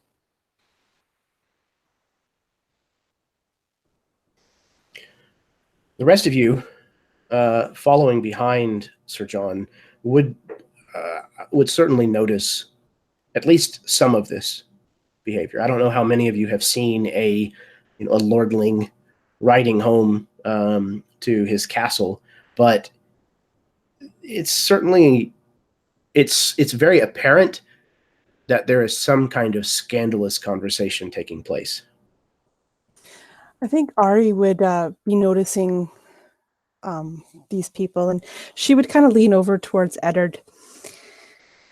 He's quite well known here, ain't he? It's quite the welcoming party. Not like the ones I've seen. Most people are happy to see their knights coming back. Oh, so this is not normal. I wonder what he did. I don't know. I don't think he did anything.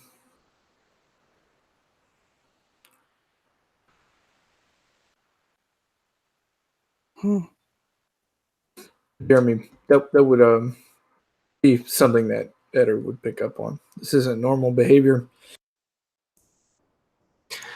I mean, peasants like to gossip, so it's not highly unusual. but it's quite obvious that there's enough knowledge being passed around here that it's more than just a small story that somebody might have heard. Like this, there's apparently like a rumor. It has something to do with Sir John. Right. Do they look like they're like sad when they're talking, or are they more like jovial? Like it definitely looks more of a sad, or the way that people get with scandalous news. They might be joyous at the spreading of it. Yeah. The fake shocked kind of. Yes, very much so. Okay, so not news of an actual dire sort, like. There might be some of that to it. So you ride on, and through the open gates of Kerwall, and the reception seems much the same. The guards that are dressed in the livery colors of House Leitenor bow and nod as Sir John rides by, but there's certainly whispers that follow. The townsfolk likewise stop what they're doing and watch your procession ride through town, all the way to the keep. As you ride through the open portcullis of the keep, several of the Leitenor guards, servants, come out to the courtyard, and the servants come over to you, Sir John. Welcome home, Sir John, Sir Jonathan. We didn't expect you. Yes, well, I've received news of my father, and I thought I should come and return home. Yes, sir. Yes, sir.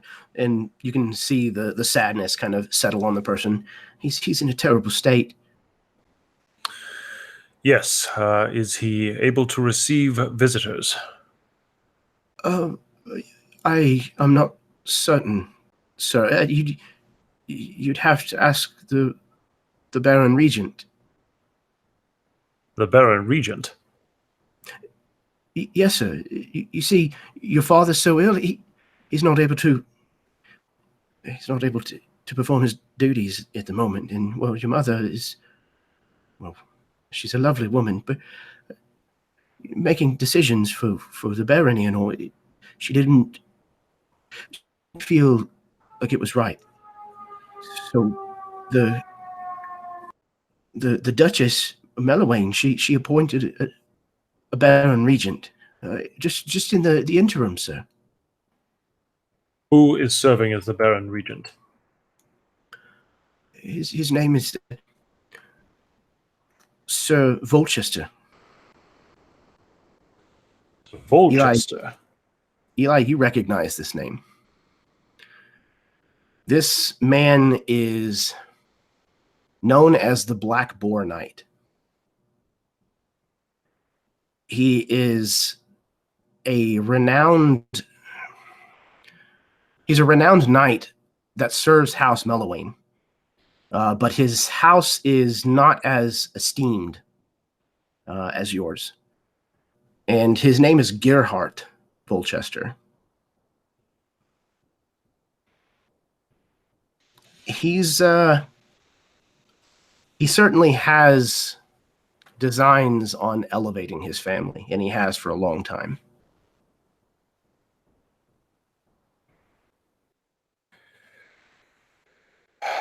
Well, thank you, Timmel. I suppose it is only fitting that my father appoints someone to administer to the duchy when he is abed. Well, yes, sir. The regent is Well, he's a strong leader, sir. I can say that about him. Here, we'll take your horses and water them and feed them. You should come inside. Yes, of course. Dane.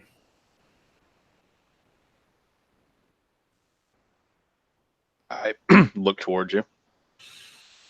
This is Timmel, servant of the house. Please work with Timmel to make sure that the rest of the party is cared for, and then meet me in my chambers later.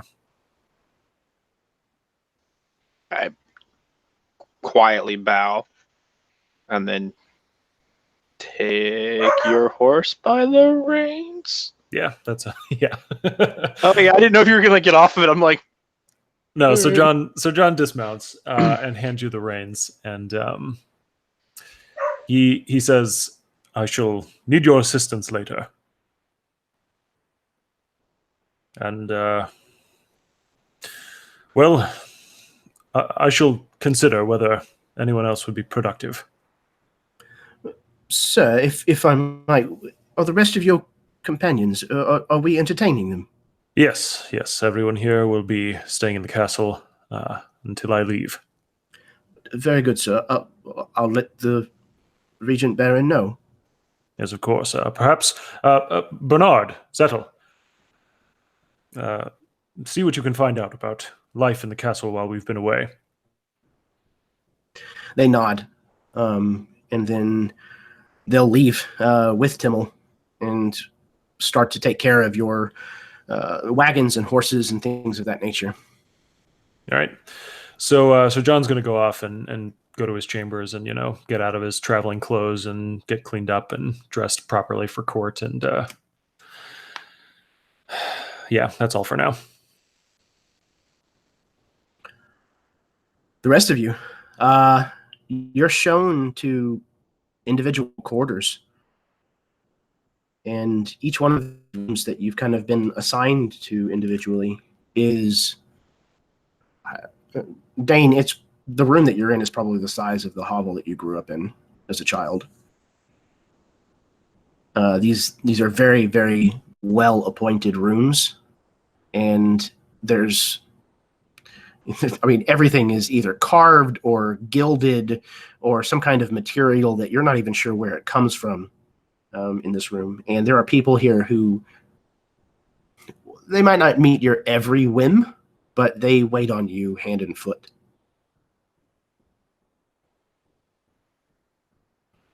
So, you are left alone for at least a few hours. Is there anything that anyone is getting up to in the meantime? Yes, Eddard is going to try and find a tailor to see if he can rush some clothes to be made. Absolutely. So they'd probably have something that would be a close fit already made, and then it would simply have to be made bespoke to you. So how fancy do you want to get? Pretty. He needs something nice. He's been traveling in the same clothes for some weeks now.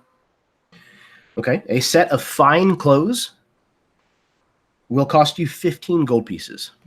Yes, that'll do. And yeah, if I could, just have them tailored to fit me. Mm-hmm.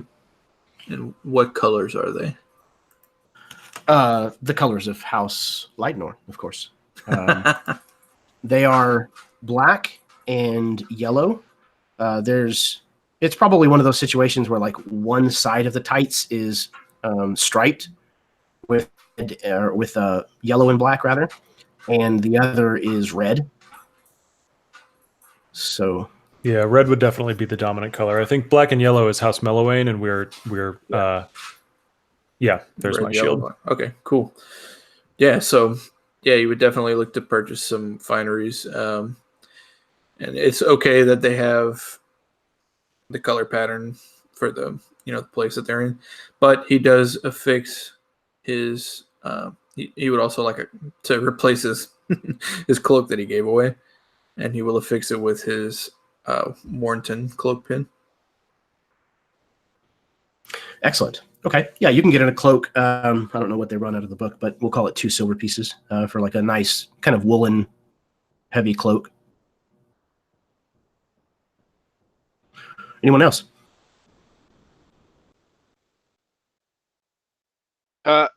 So Dane also was planning on trying to get nicer clothes. So it might be a little bit weird that, like, maybe when Eddard's leaving, like, Dane's sort of standing outside this shop, like looking at it, and he'll take like a step forward and like kind of like back off, and then like he'll like start to walk up the step, and then he steps back off, and he's so he's like pacing out in front of this shop. I tell you, it's a moment of hesitation until you see Eddard in these beautiful clothes.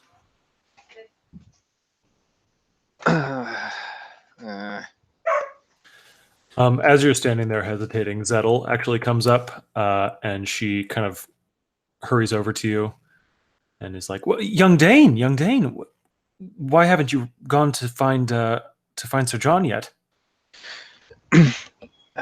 And I kind of like look down at these like pants that have been patched more times than they are pant material at this point. And some like hand-me-down boots that are maybe slightly too big for him because they came from his father. I can't really run around a castle looking like this. And then he looks at Zettel, and he's like, Zettel, the guy who was dumping out the bed pots was dressed better than me. Yes, I suppose, but you are a knight squire. You will be dressed with the knight. Gives you like a that's awkward look. She kind of takes you by the hand with a very sympathetic, motherly look in her eyes, and is like, "Come with me." All right. I'll like as we're walking away, I'll look back towards Eddard and I just give him like a little like thumbs up. Eddard gives a warm smile.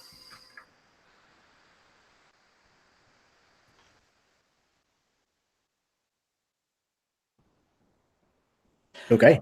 Ari's not looking for new clothing or anything, but she will take the time to clean herself from the road dust and dirt that has accumulated in the travel. Just make herself presentable. Yeah, each one of you has the opportunity to take a bath if you'd like. The water is very warm, heated on a pot in the stove, and it's fragranced with things like rose oil, other kind of nice smelling perfumes. So you are absolutely welcome to take advantage of the facilities. Oh yeah.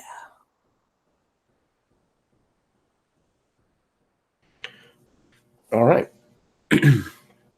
Bart will clean himself up as well, but likewise not getting any clothes.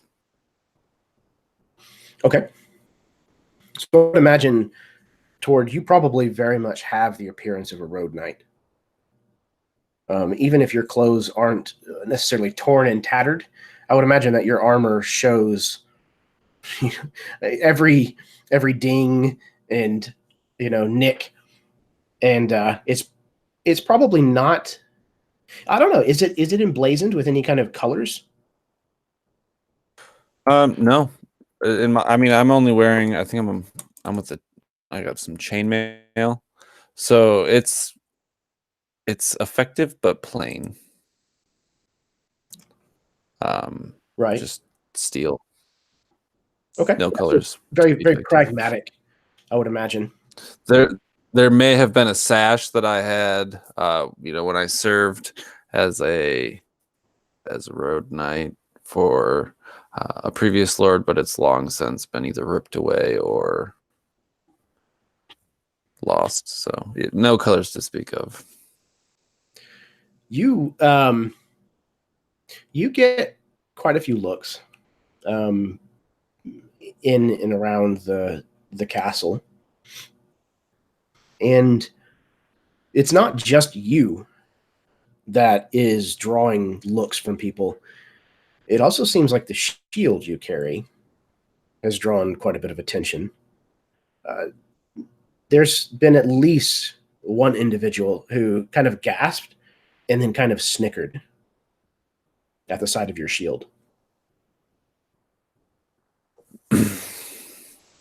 Tord would have had to like consciously restrain himself from confrontation with this person, without Sir John present, at least. And as you're kind of suppressing yourself and walking away, you are fairly certain you hear them mutter something about, what roadside corpse did he take that off of?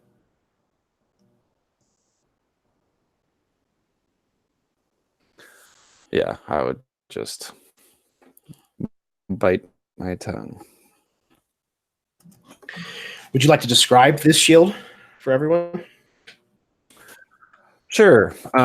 So my shield looks very like the rest of me, well used, but there is a quality about it that would give you the impression that it's not just something that you could find beaten by any kind of smith. This is a purchased works by some craftsman of noble work, and the shield itself, it's a round shield with a like a buckle in the middle to brace it together, and where most of the paint is chipped away, there is in some places, whether it be where it's pocked or just untainted, a faint green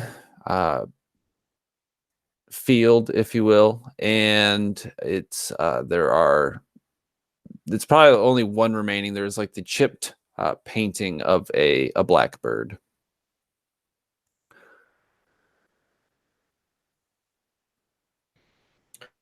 Fantastic.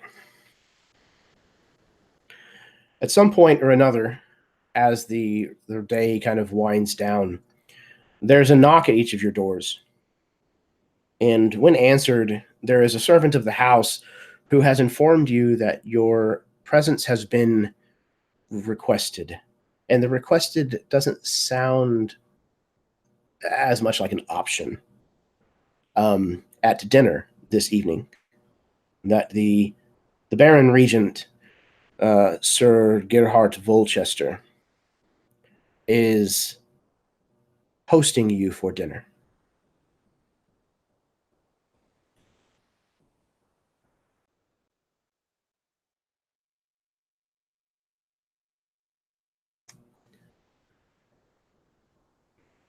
You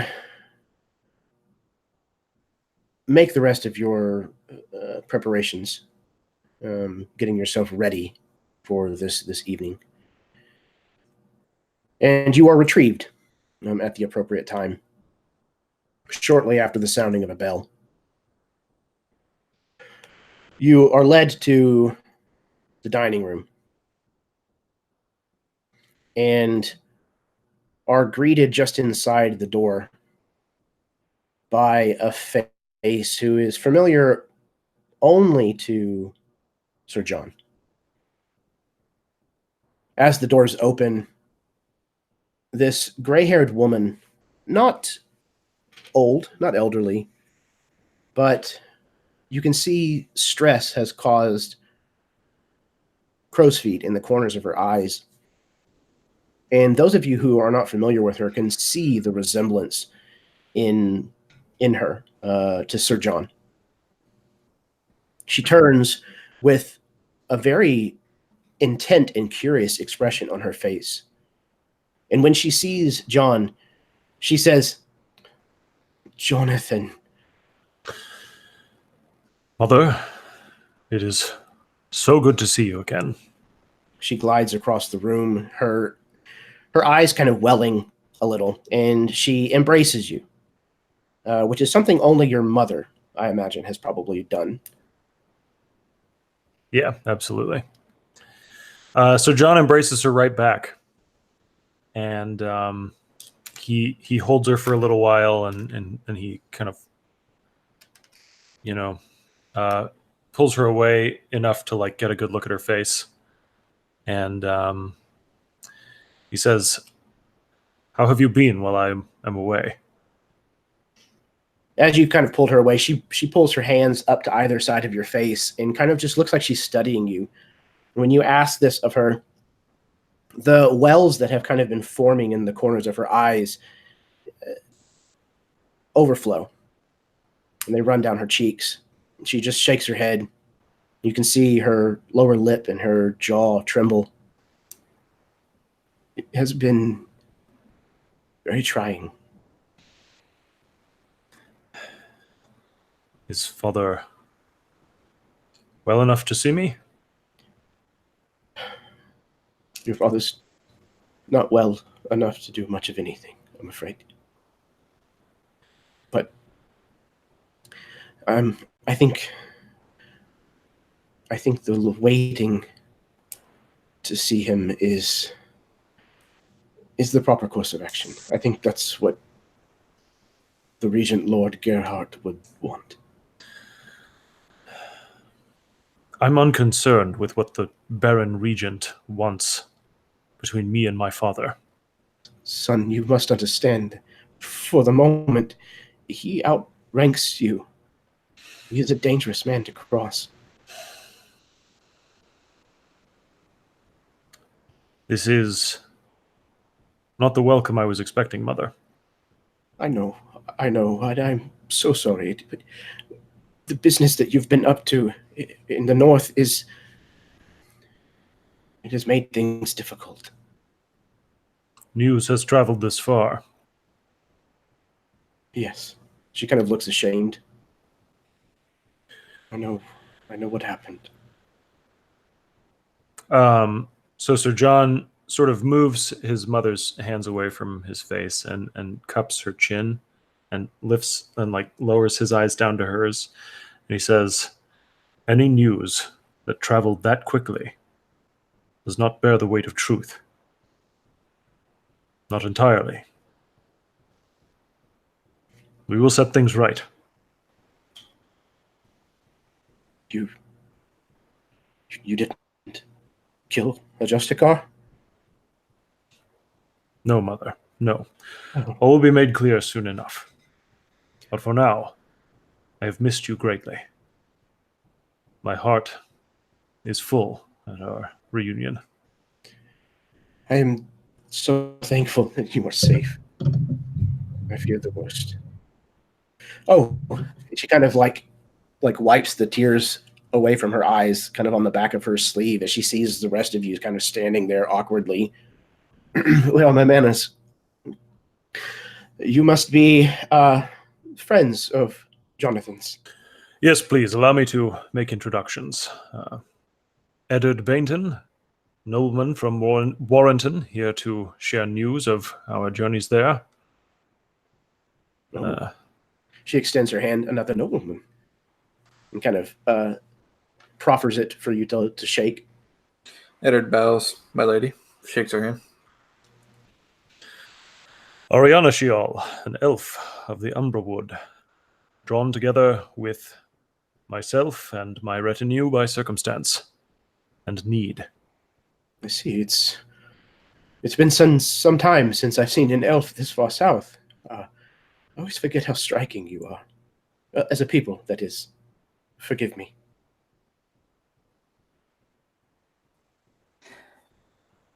Ari would just nod slightly to this woman. She wouldn't really say anything at this point.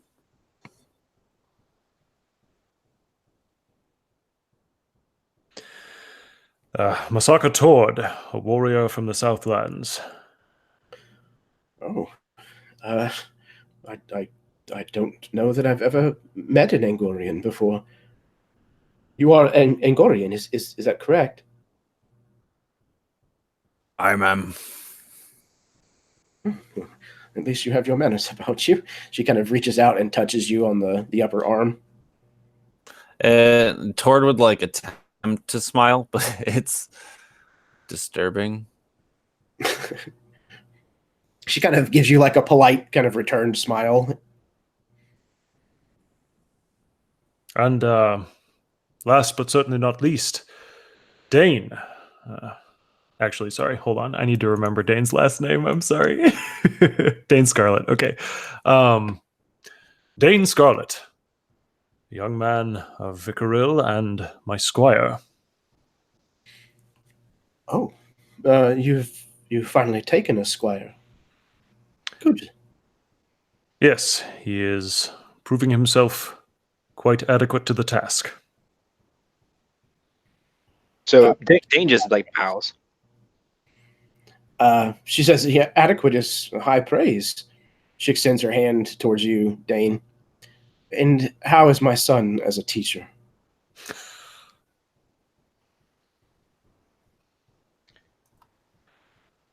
He is above all expectations of any knight I've ever met. She looks taken aback. Well, you have at least taught him flattery. Yes, I've taught him some things, and some things he has learned quite on his own. Good. Good. He'll make a knight of you yet, I'm sure.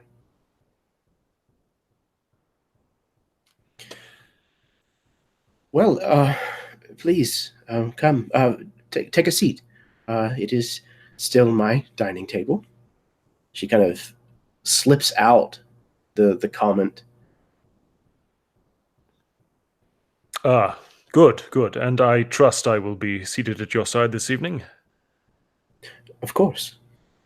Yes. Here you are. And she kind of gestures for each of you to take kind of not an assigned place, but it definitely has that kind of feel to it.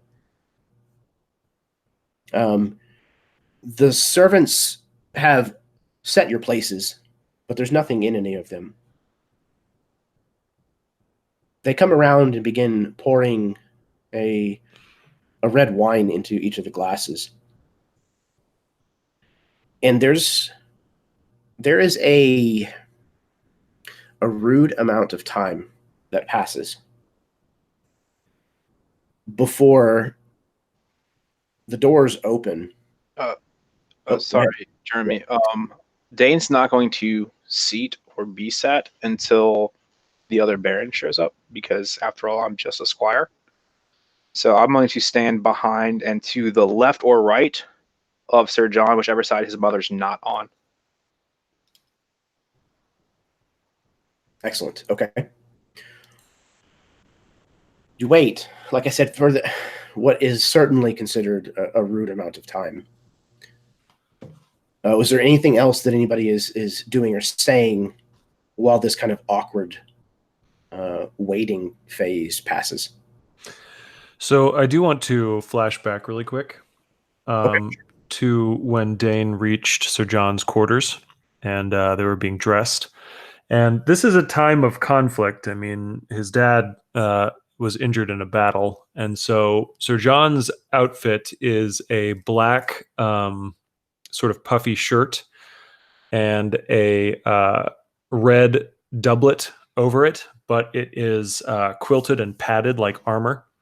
And he's wearing red gauntlets, sort of that are gathering his sleeves, and boots instead of slippers. And he's got gold chain belt and a gold pendant of his house sigil, the eagle, hanging from his neck. And there are eagles that are embroidered on the sort of sleeve caps of the doublet as well. And as he's getting dressed, he's talking to Dane. You are going to enter a courtly hall for dinner this evening. Do you know what to expect?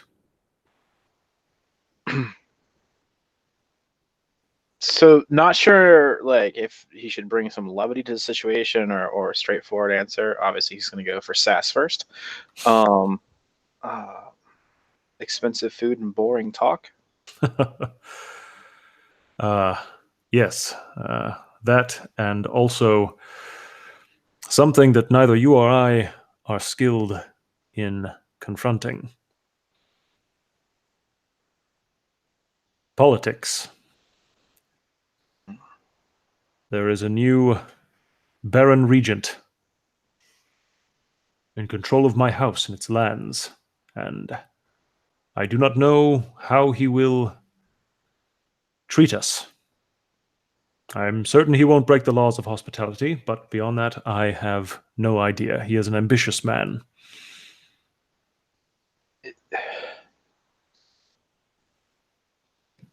I don't understand how. So I understand a king and a queen and their kids or princes and the prince or a princess. They move up. Does it work for barons also? Like when your dad is, and then he stops, done being baron. Do you become baron?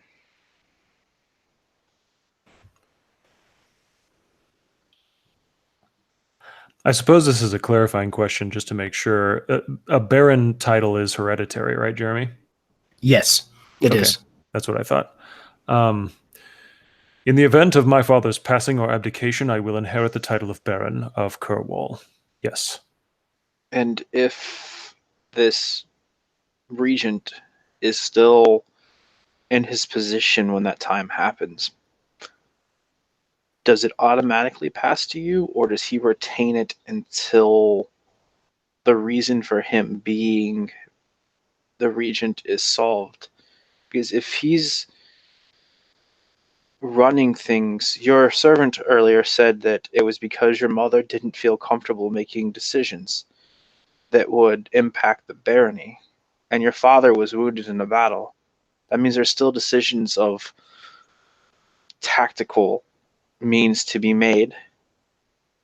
If that's the current situation, would it pass to you, or would he retain his regency until a more appropriate time for change of leadership? Law and custom say that a Baron Regent abdicate in the event of an heir becoming worthy of inheriting the barony. These are strange times, but if it is a question of martial skill, there are ways I can demonstrate that. But Dane, what I need from you is a sharp eye. I need you to observe what happens at the dinner, and I need your best analysis afterward. You can think of this as entering a battlefield of a kind. And in order to make the right moves, we need to know what we are up against.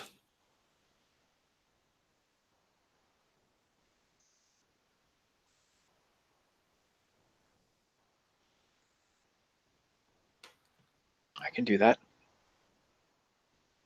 Good. And I think, unless you've got anything else in mind, I'm good to flashback forward.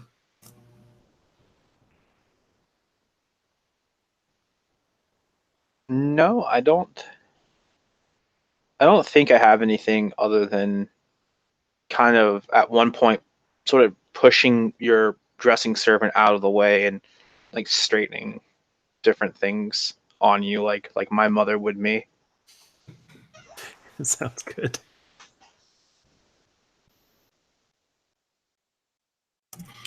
Excellent.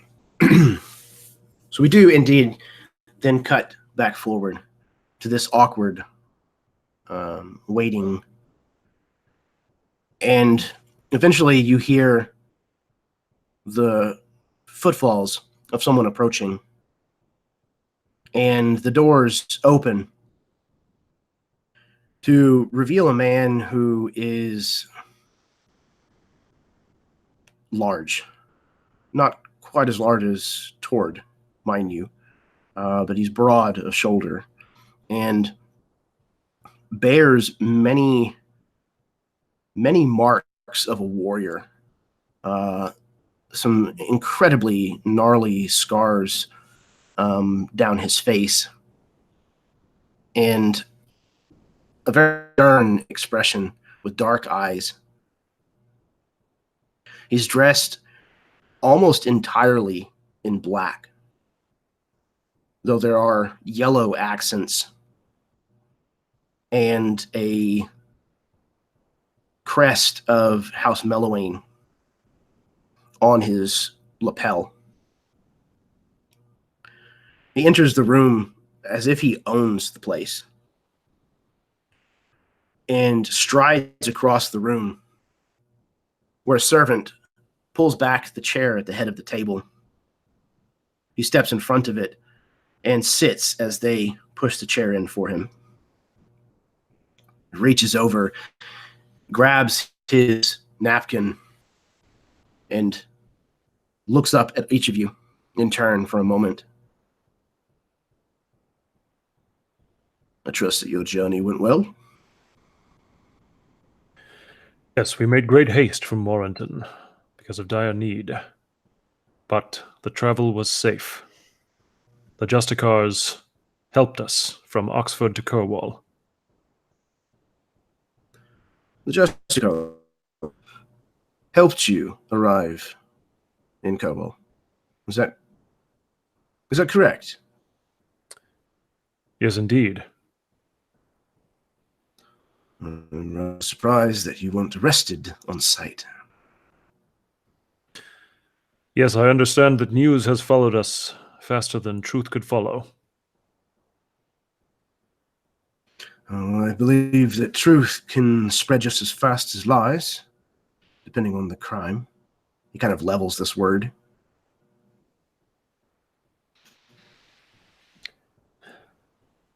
Sir Volchester, may I present Edward Bainton, a nobleman of Warrenton.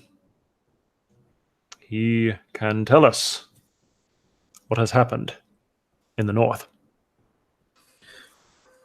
Eric stands from his chair and bows. Lord Regent? He kind of waves his hand almost dismissively. He sits back down.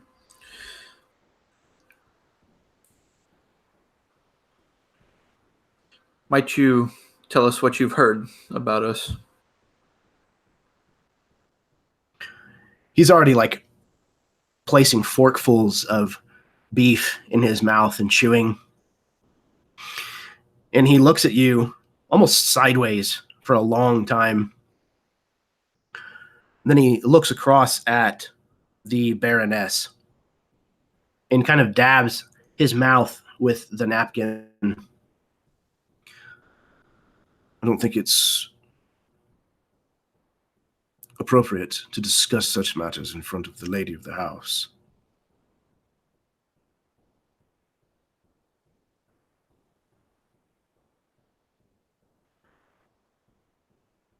Perhaps if there is need to discuss the things you are wanted for, perhaps it's best that it waits until after our meal.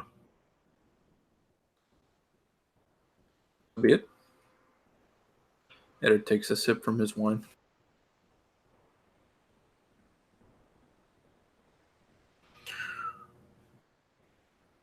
Now then. Cornwall is a fortified position, and it gives House Mellowing and her bannermen the ability to launch the counter-assaults that are necessary against House Lathelbrun. There is war brewing, and though likewise it is not appropriate to go into the details, we are at war. I will not see Cornwall fall because of weak decisions. He levels his eyes at you, Sir John. But as well, that someone was here to make strong decisions in my absence.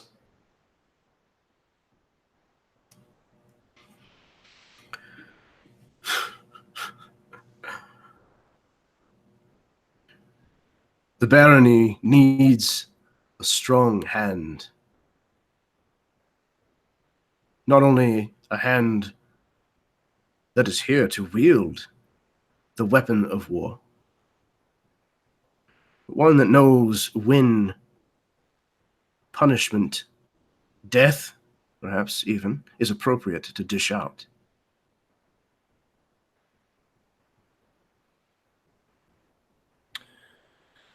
Indeed. Yes. Would that the wisdom of the Justicars could reign over this place, just as it does over Oxfeld itself. Your meaning? I didn't think this was appropriate conversation for dinner, but if you insist, we are here not as criminals, but under the approval of the Justicars and of a shield bearer of the realm. He openly scoffs and puts down his knife and fork.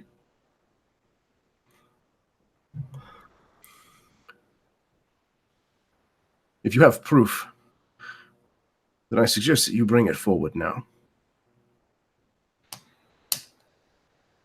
Eddard?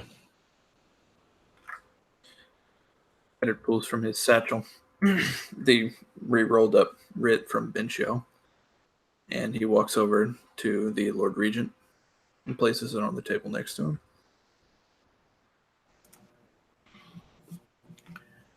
He picks up his glass and drinks heavily from the chalice again, sets it down on the other side of his plate from this document, and then begins to scrutinize it. While he's scrutinizing, Sir John's gonna try and catch Tord's eye.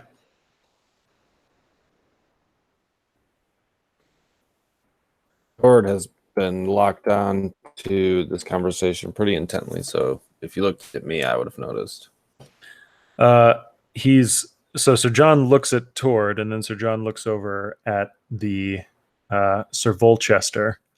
And it might be too subtle, but he looks down and makes a pointed glance over at Sir Volchester's glass and back over at Tord. And there's sort of an appraising look in his eye, you know, trying to communicate that this is a lot of drinking that this guy's doing right now.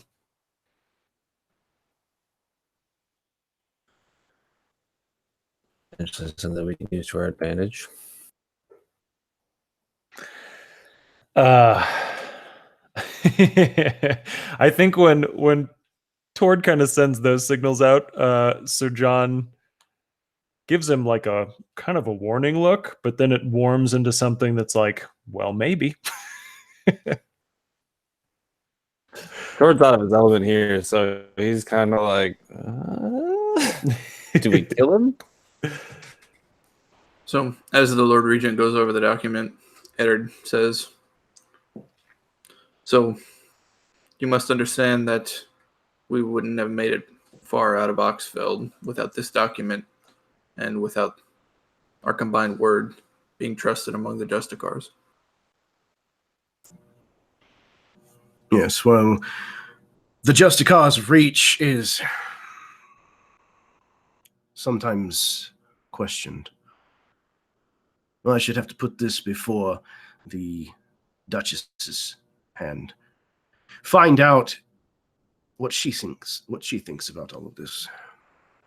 I was under the impression that her feeling on the matter was that House Lightenor may not be up to the challenge. So, he kind of looks at you, Tord. I believe that I've seen you before, Orc. You fought in a tournament where Sir John fought against you, if I remember correctly. I don't remember the details myself. I've been in lots of tournaments. I did protest that you took part in the one that I'm mentioning. Apparently, they thought better of it. Not everyone is afraid of my kind.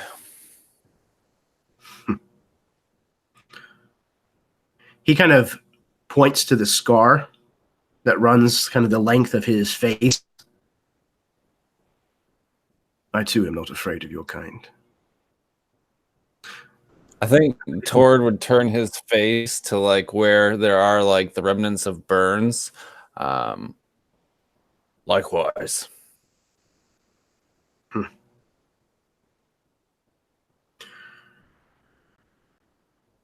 My appetite has been ruined. If you will excuse me. Sir Volchester. Yes, Lordling. I shall visit my father after we retire from dinner.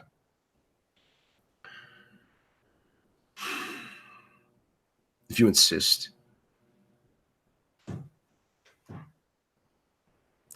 He says, he picks up the writ from Baneshiel and he shows it. He says, I'm going to keep this and study it for the evening. I need to make a copy of it to send to the Duchess Mellowayne. Make sure that this is all adequate. No, I don't think so. You're not taking that. He kind of stops mid-stride and turns around, this look of utter disbelief on his face. I'm sorry, and who are you? I'm Ariana Shiel, and that, I think, belongs to me, not you. You can't just take it. Aye. And this piece of elven propaganda, is it? Is special to you somehow? Is it because it spreads the lies of the innocence of this group? Oh, I see what's happening here. You're not believing that the Justicars understand what's happening. So you think that maybe you're going to go change it or something. I don't trust you. Not as far as I can throw you, which, if you're looking at me, is not very far. So, no. You may copy it if you will, but I'll be watching you. He approaches your chair, Ariana Shial, and puts his wide hand on the table in front of you and leans in. And he says, I don't need your trust, elf. For the moment, at least. I own the castle you find yourself in. I command the men and women that fill its walls. You sleep in a bed tonight that is owned by me. It is only because of my good graces that you are not already dead for the crimes that you have committed.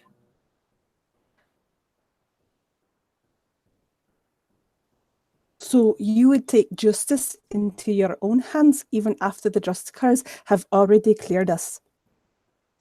That does not seem like what a good ruler would do.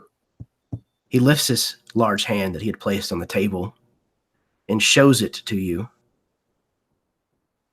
Justice in Corwall is in my hands. If the Duchess Mellowayne decides that she does not uphold the decision of the Justicars, if she finds it faulty,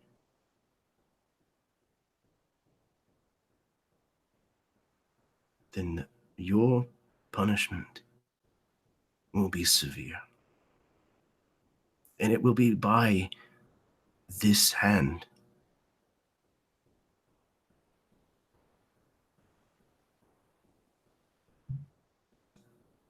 So John sets his silverware down somewhat loudly.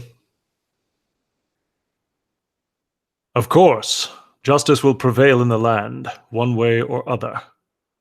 And of course, we trust all those who are stewards of justice to do so with honor and integrity.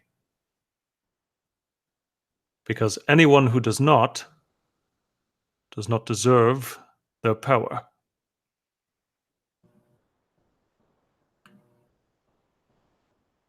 I don't believe that I could say it better myself. He stands up, not having taken his eyes off of you, Ariana Shiel. And as a knight of Vykaril,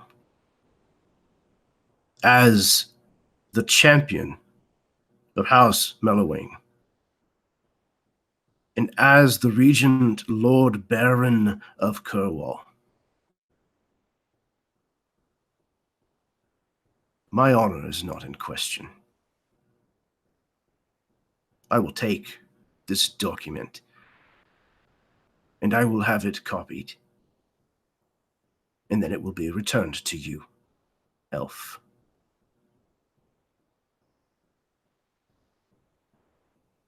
But I will be damned to the 9 levels of hell if you step 1 foot in my office. Good evening to all of you. He bows very curtly, takes his chalice of wine, and leaves.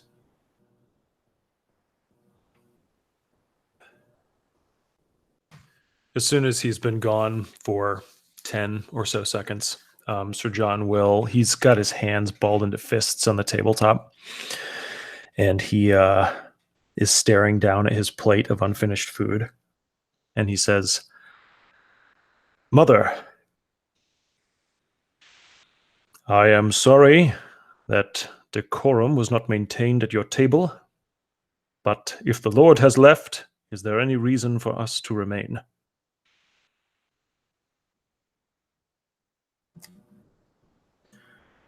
She has retreated into herself quite a bit through this. She has not even muttered a peep throughout this entire exchange, and has just sat there very quietly picking at her food, almost like a bird eats. And when you direct your question at her, she looks up. Well, as unpleasant as it was, couldn't we at least enjoy this time together? And she kind of reaches over and touches your hand. Finish our meal.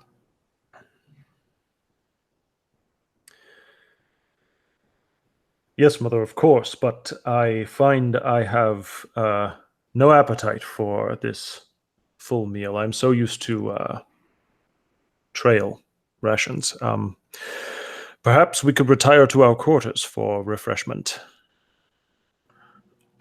Of course. She looks somewhat disappointed, but then she stands after a moment of thought and looks to the rest of you seated around the table, and she says, I do apologize. The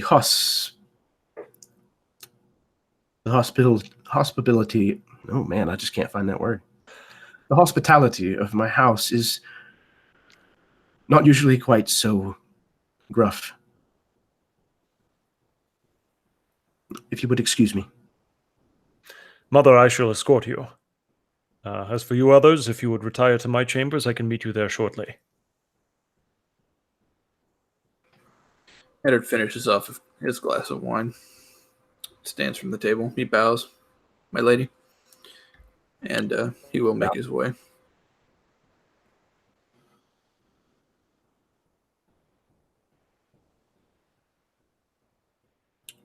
Okay. Is anybody staying behind? Or are you all retiring, or at least heading to Sir John's chambers? If we're all leaving, I'll at least eat something. Sure. Yeah, the food is, I would say the food is probably difficult to pass up, especially if it's not something that you're used to. Life short, gotta live it. Yeah, you would probably notice that Ari has touched like almost nothing on the plate that was served, and she would have grabbed a bun and left with that. And so her plate is fair game for you. I don't think I would go as far as to start eating other people's plates of food, but I would eat my plate of food and then go to Sir John the quarters. Excellent. Okay. So you guys are gathering in Sir John's quarters. But meanwhile, Sir John, you have gone to your mother's quarters? Yeah. So basically, I'm going to go there long enough to share a little bit of food with her and to kind of obliquely comfort her and make sure that she's like feeling, like someone's paying some love and attention to her. But then he's going to, make haste to his chambers to meet up with everybody else. Okay. She will eat the food that you kind of brought to her, and she definitely seems overjoyed to have someone to kind of talk to, much less the fact that it's you. And she's a fairly different person in private. She's a lot more assertive with you than she is in the public eye, but not never in a cruel way. But she is, you can tell the situation has just put her beside herself. It's certainly a dire atmosphere in the castle. But you take your leave and you return to your quarters where everyone is waiting.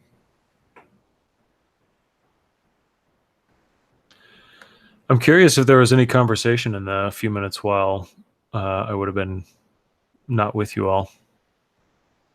Sure, but the conversation all went like, man, we should just kill him. What a hateful part. No, but once we do get into your quarters, Dane is going to go immediately over to a desk where there's a inkwell and some parchment, and he begins like very rapidly writing. And maybe it's 2 sheets of parchment that he writes onto.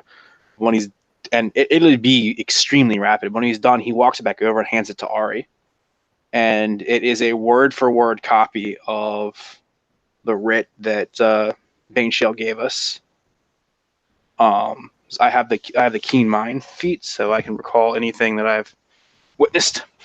So I rewrite it like word for word, with even like the best I can to have the style of writing, the calligraphy that he used. And I hand you the copy of it.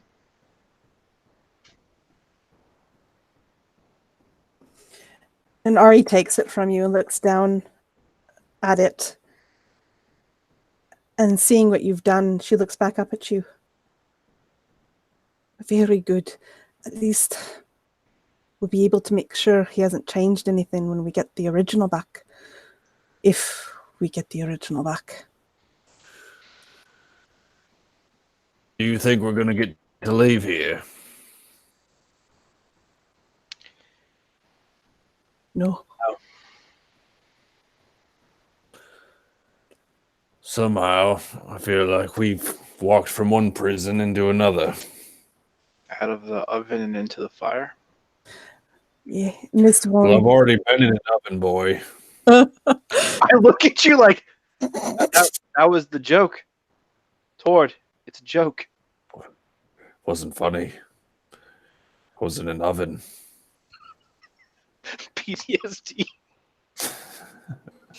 That turns to Arya. We'll get the writ back. Don't worry about it. I'm not sure that getting the writ back's the problem. Getting Curveball back might be the problem. Exactly. Do you think that's something we can do? Historically speaking, yes. The only reason that Sir Worcester holds the power he does is because of a pending war. Because there's no, and I look at Ari, man to sit and preside over it. One was needed. He apparently was a good choice. He's a strong man. He's fought. He's definitely at least as pig-headed as Sir John. So, Well, you don't get scars on your face for playing it away from the chest. I don't think he's above underhanded means. Do you? I don't.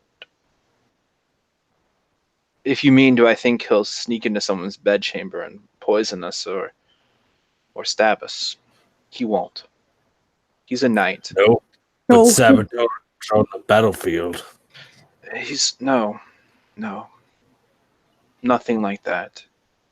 He'll have Sir John arrested. He'll have us executed. And he'll take the barony here. The war doesn't need to happen. It simply needs to be a threat. That's a threat that he's dealt with. That's a threat that, and you can walk in whenever you want. You like. That's a threat that he's dealt with. That's a threat that he recognizes. Sir John returning. That's a threat that he wasn't expecting. Sir John has been lingering outside the door, sort of paying attention to the past past bit of Dane's monologue. And he comes in and he says, "And he won't have anything. Not if I have anything to say about it. And I do." It changes our plans.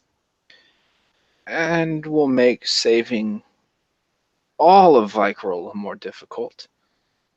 But, Sir John, it may be time for you to stop being a knight instructor and start being a baron.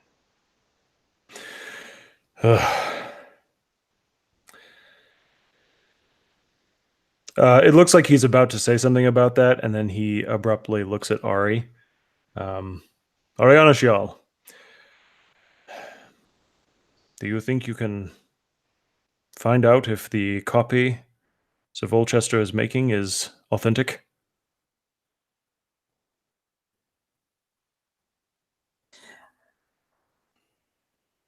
Try.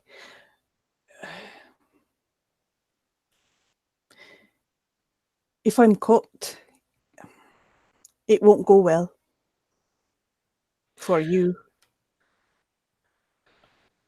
I don't think there's anything to stop things from going badly for me now.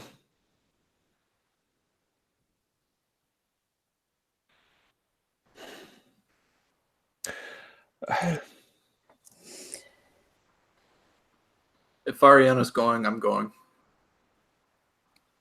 I can keep to the shadows. Very well, very well. Dane, before the dinner, I asked you to observe. Tell me, what did you observe? He wasn't drinking as much as you thought he was. He's a man of habit, not of excess in the presence of someone that he fears. I don't think he fears you in a battle, but simply what you mean to his position. The fact that he wishes to speak to the Duchess,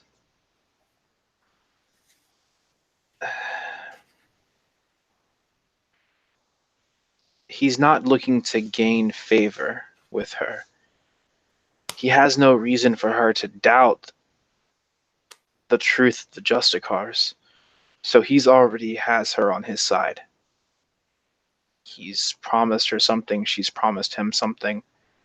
Otherwise, there would be a greater fear of bringing a document before her. One that so abruptly changed the outlook of the Justicars ready to execute us. So that's already been decided. It won't matter whether it's true or fake, or even if it eventually reaches us. If his contact with her is nothing more than to inform her that if they continue this ruse, that she might bring the wrath of another shield bearer. But in fairness to everyone, Bainshell's been very removed. She may not think it a very significant threat, and to be honest with you, Sir John, the only thing we have that's keeping us alive at the moment is the threat of Bainshell. It's not us. He could have had us killed in your dining room in front of your mother, and it wouldn't have mattered anything.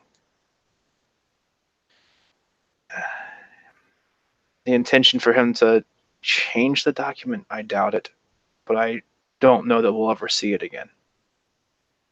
That's the one thing that proves our innocence, and no matter of lip beating that Ari was going to give him was going to change that. The other thing I noticed is now, right now, you don't need to be here. You need to be with your mother. We can make plans tomorrow or the next day. But I've seen that look that she had on her face, that look that is so desperately searching inside of yourself for a person you used to be and you can't find them. You need to remind her who she is. Your father didn't achieve everything that he's achieved because of himself alone. I'm sure she had a hand in it. If you don't believe me, go ask my mother. And we need allies. And not some elven lord made of leaves months away. We need them here. And that needs to be what you do. Comfort your mother. And find out here who would still swear allegiance to you and not to the title of Baron.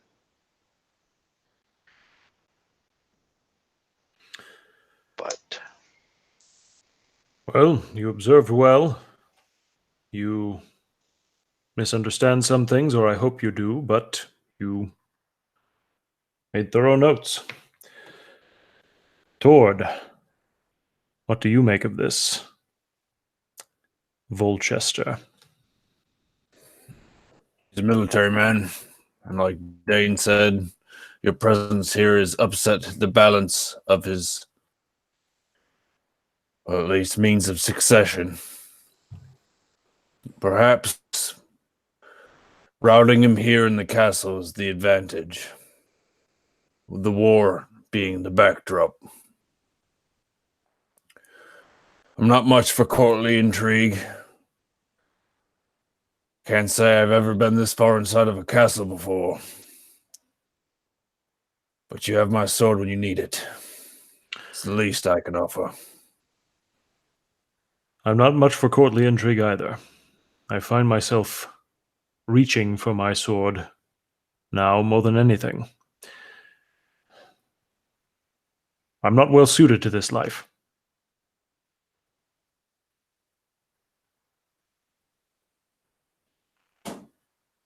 Edda, did you glean anything in your years in your own castle?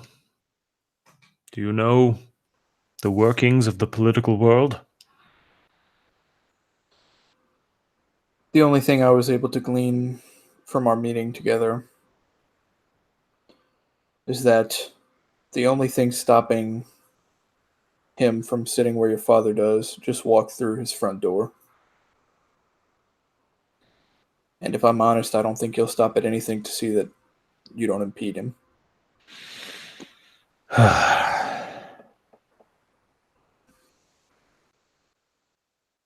What do you suggest?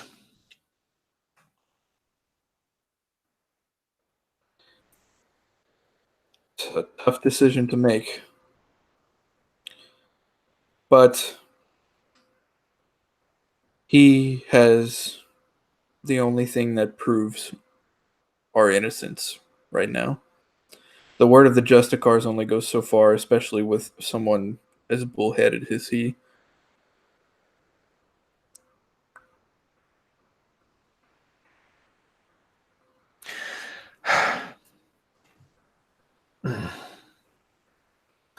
This is so tiresome. I am not a ruler. I I never imagined I would have to take over from my father. Now. I have no idea what I'm doing. Sir John, you are one of the most honorable men I've ever met. I don't think that you'll have any problem picking up where your father left off.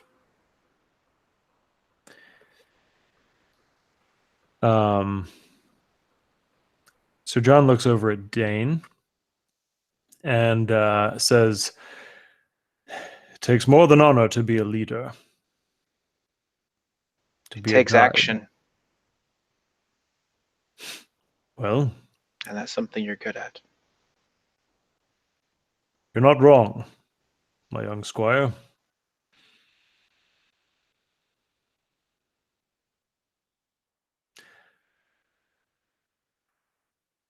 I need to see my father. I agree. Should go.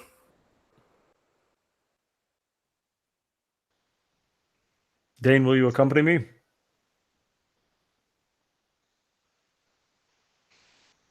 Of course. But if he makes me roll a barrel up one hill, So I smile John, at you. yeah. So John, you can tell like there's an effort on Sir John's face, but he can't return the smile. It might be more than one. We will see what his spirit is like when we meet him.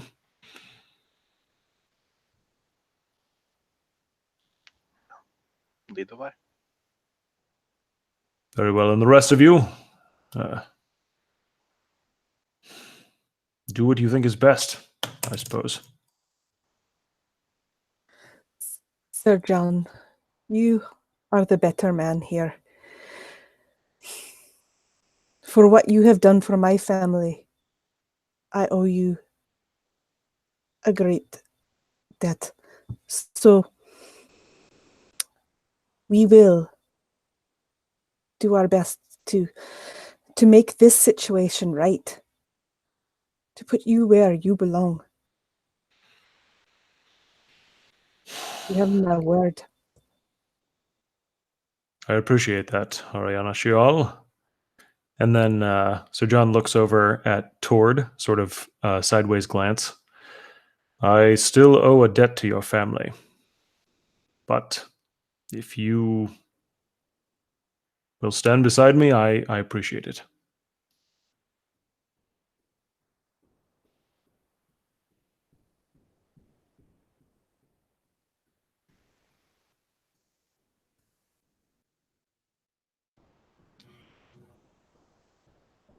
All right.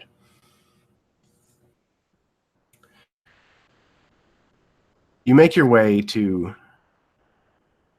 the Baron's chambers.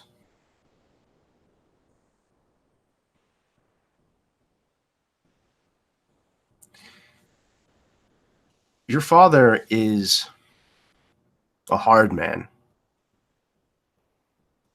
Jonathan. He's not a cruel person, but he's not kind either.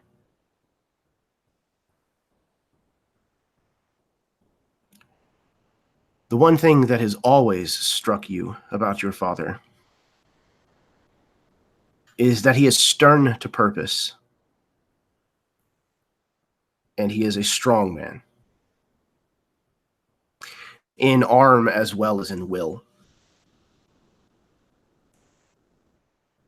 So when you walk into his chambers and find him in bed, covered, looking frail and weak, his cheeks gaunt,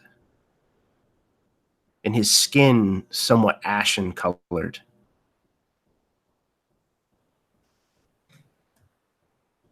what is the reaction that you have to this? Dread. Sir John walks in, sees his father lying out there, I imagine lit by candlelight, and stops for a moment. And Dane can see that Sir John is frozen, and it takes a huge exertion of will to take more steps forward. And he approaches the bedside and reaches in to grab his, not grab, but lay his hand on top of his father's, on top of the sheets, and say, "My lord?"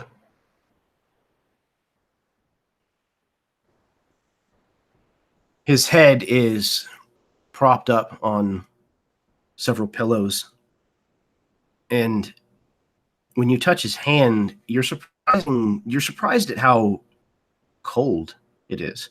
Not the cold of a corpse, but there's a chill to his skin.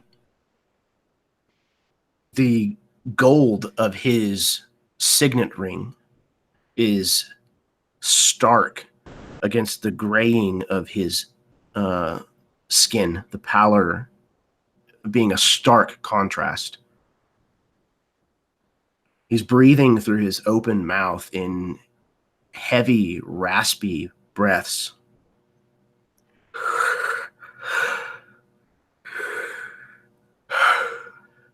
His eyes are closed, and he does not seem to have roused when you've addressed him. Opposite the bed from you, there is a figure standing who you've known since you were a boy. This is a priest of the virtuous divinity, a bishop, as a matter of fact. This is Bishop Byron. He looks down at you with a practiced sorrow.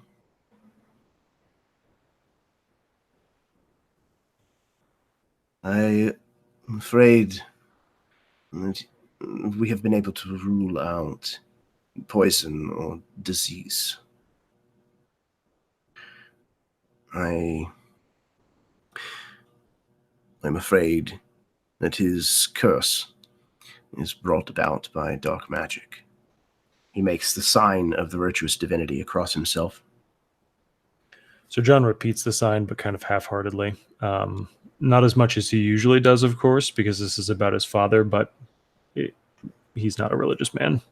He doesn't stick closely to the rituals.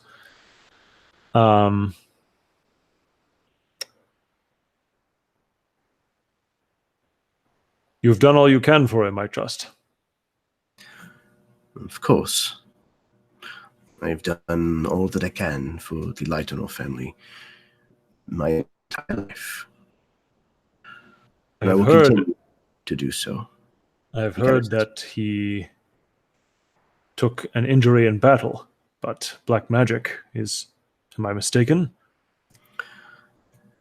I believe the injury imparted the curse. He kind of very precisely folds back the covers and opens your father's dressing gown down to the navel and pulls them aside to show you a very nasty looking puncture wound in his abdomen. It has the look of an infected and festering wound, though it looks like it has been drained and cleaned. But you can see these little small black, almost lightning bolts kind of extending out from it in all directions. So John steels himself. Has he roused recently, or will he again? I am not certain. I have prayed about the matter, and I believe it is simply a matter of time. at this point. There's a voice that kind of clears their throat from the corner of the room. And you turn to see another figure who you've known since childhood and has probably taught you no small amount of martial skill.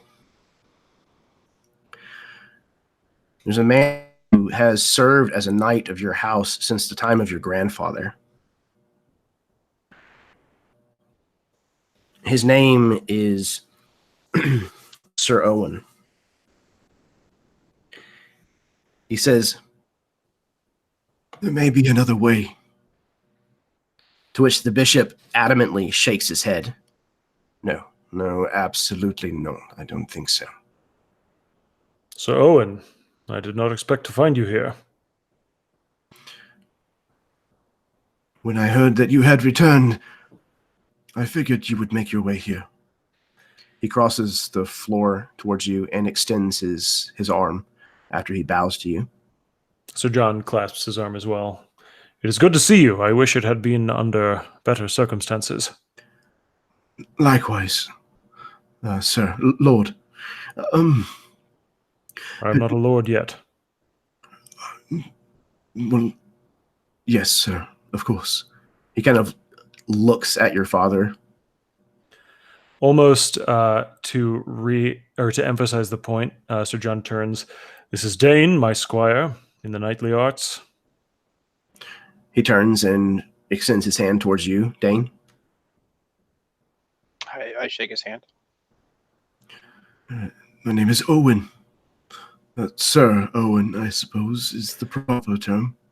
Owen taught me much of what I know, Dane. When you would listen, yes. Yes.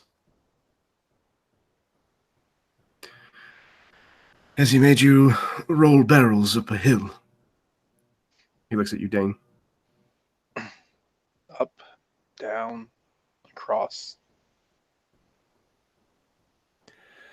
Yes, Sir Owen, I have not forgotten what it did for me. Don't worry, I've passed along your teachings with care. Well, it is good to know that I will leave a part of something better than myself behind once I am gone. You shall, and you have already. But tell me, you spoke of some other means to speak with my father?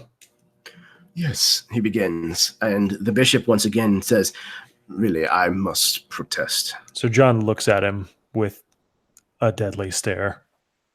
He seems like he's going to kind of chide you, almost like the child that you used to be, and then thinks better of it, probably again with a look at your father.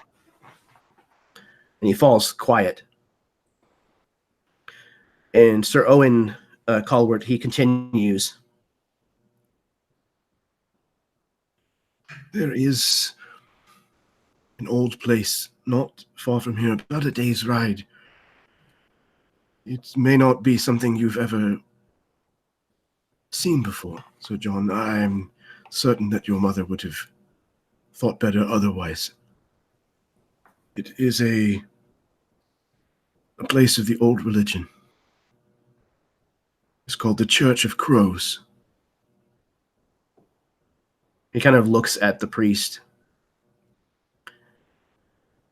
There is an old woman who lives there, known as the White Witch. I remember this tale from childhood. I believe that she may be able to help the Baron. And the bishop says, with more black magic, no doubt.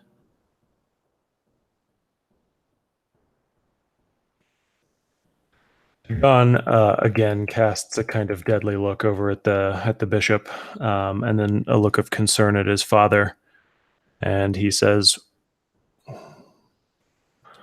"Will Baron Leidenor need to be transported to this Church of Crows?" Almost on cue, your father enters a coughing fit. He almost comes out of the bed as his back arches under the powerful hacking that he falls into. And as he does so, the bishop moves forward to kind of place a cloth at his mouth to try to keep it from becoming too disturbing. But even as he does so, you see black smoke kind of curl out from beneath this handkerchief, more than likely out of your father's nose and mouth. Dane would see Sir John unable, because he's uncertain, unable to move closer or comfort his father, because he just doesn't know how to behave right now. This racking cough continues for some time, and as it does so, his color decreases even further.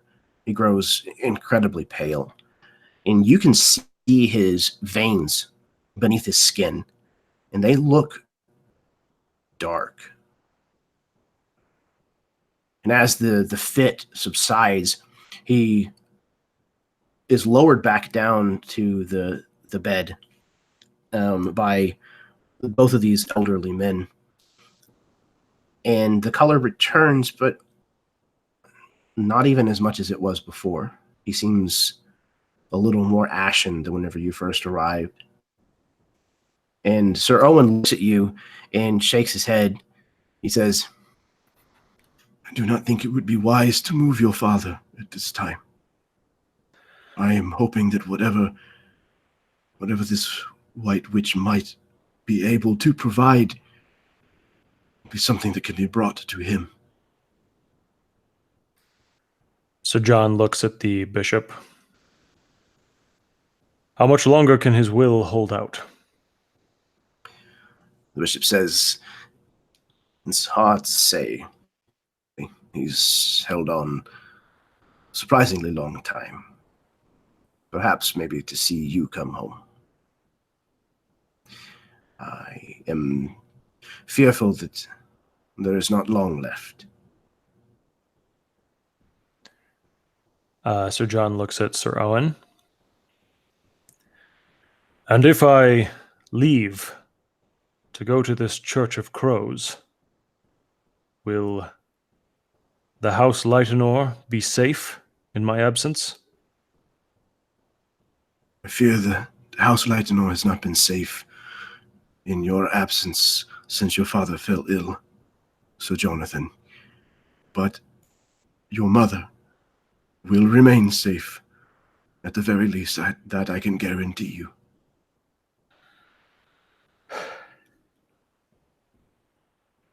Sir John looks like he is just being pulled, but cannot actually move toward his dad.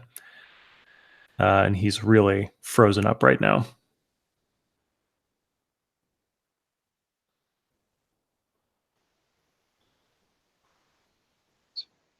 I think at this moment, maybe your father has a much more gentle series of coughs. And Dane steps between Sir John and his father, and he puts his hand onto Sir John's hand and another one onto his father. Like you can't move, so he's gonna bridge you guys. And he kind of squeezes your hand in the way that a child does, like that sort of like, everything's okay, that little kids have that weird way of telling you. And then, hoping these two dudes don't just literally murder him for it, I start casting spells while holding your hand. So I know it's not going to change anything player-wise, but Dane also doesn't think it's going to. But the hope is that maybe it will provide his father with a little bit more time. So I am going to cast Lesser Restoration. Which if he was, poisoned, or what's the other condition it removes? It removes poisoned and blinded, which probably not the case. And then letting go of Sir John's hand, Dane reaches up for this this little necklace that he's worn, and it has a very strange charm that hangs from it. It's some old world symbol that was his mother's. And I place it into the hand of your father, and I close it around him. And then in again, that very strange language of Vykarilian, he starts casting again, unless someone stops him. And I'm going to cast Protection from Evil on him, so that if he was possessed, he would be able to make an additional will save with advantage. And it's not so much that Dane is thinking through these, that like, oh, these are definitely going to help. It's more like that guiding light that is behind Dane is reaching out through him and trying, right? Like Dane's not a very strong conduit yet, but it's trying, right? It's pushing the limits of what Dane is capable of. And then the last part you'll see is all the cracks in the floor of this natural stonework start to light up, and there's this gold light that starts to pervade the room, sort of forcing the shadows from the candlelight back into the corners, and even maybe running up the legs of Sir Owen, and lighting upon the intricacies of his armor and making it look new and polished of a young knight or paladin. And I'm going to dump 30 points of healing light into your father.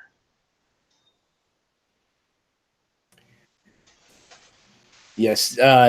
When you begin casting spells, the bishop rails. Whoa, what is the meaning of this blasphemy?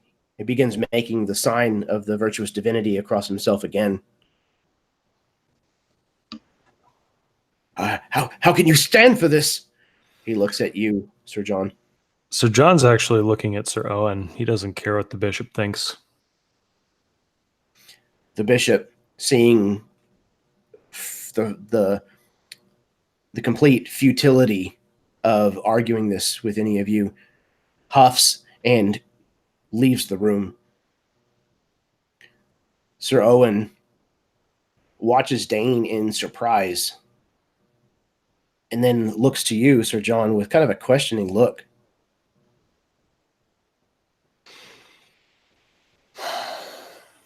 My squire has many talents that I lack. I am finding that is the way with squires and knights. You employ someone who knows the dark arts. He did not when I met him. And our circumstances have been strange. So it is true, then. You have consulted with the witches. No. No. Are you not a witch, boy? No. I am not. And what is it that you have done to my lord? I tried to heal him. I tried to push away whatever evil was festering inside of him. I tried to bring light to the darkness. And so far, I'm learning that all one little boy is capable of is lighting a room. But people like Sir John, and I'm sure like yourself, and those that travel with us, given the time, given the appropriate support, can light the world. Or at least Vykaril. And that's what I was asked to do. He looks at you again for a long time, Dane. And he crooks his arm and points a gauntleted finger at Sir John. And he says, "That man was once a little boy as well. As was I, believe it or not. It is not a measure of what you are capable of, young Dane. And he kind of taps you on the chest. It is a measure of your heart. And if, in fact, you mean to do well by my lord, both of them," he turns to Sir John, "then I do believe that there is a possibility for saving Vykaril. But first, if you can save him," And he points to the Baron. "then it is I who will be in your debt.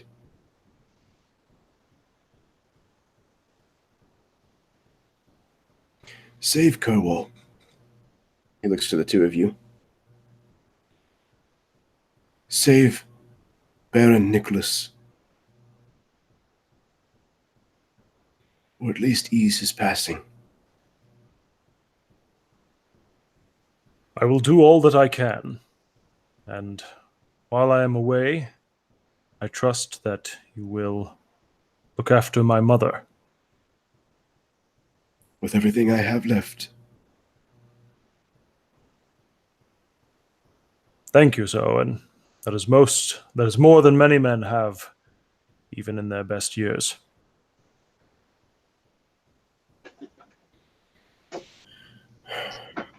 "Good luck to you. I pray a swift return." Thank you. So Sir John finally manages to break through some kind of wall.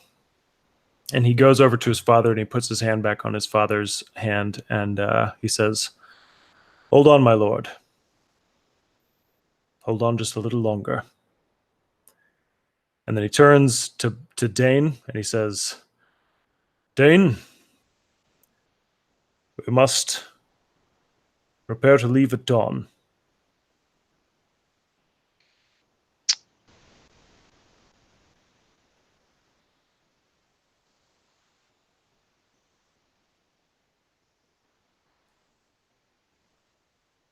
Sir Owen, "Yes, what station do you have here? He kind of puffs his chest out a little bit. I am a knight of House Lightenor. I am an advisor to the Baron."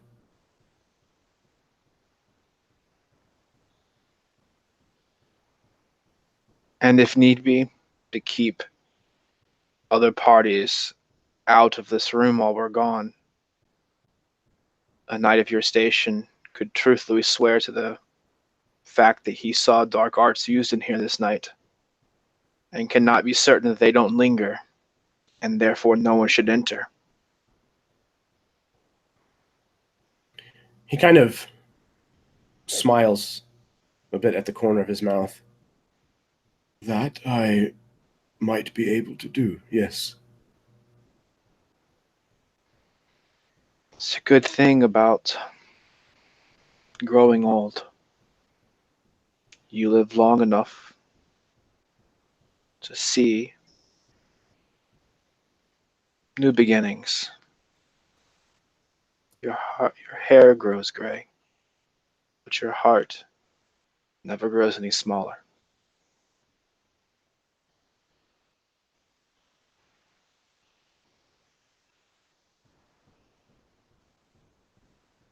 People like you are the reason we fight, Sir Owen.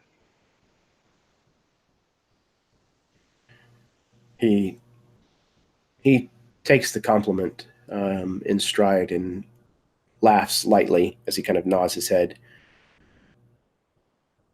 He says, "It is good to know that not all who hold the ways of the old dear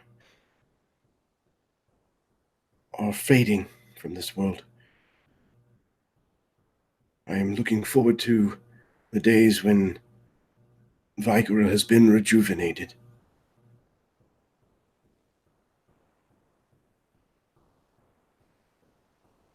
So, Mary, John, if we're to leave at dawn, you should rest. yes. Yes, you should rest. Yes, and we must prepare the others as well. I'll speak to them if you wish to go. Speak with your mother. I shall. Thank you, Dane.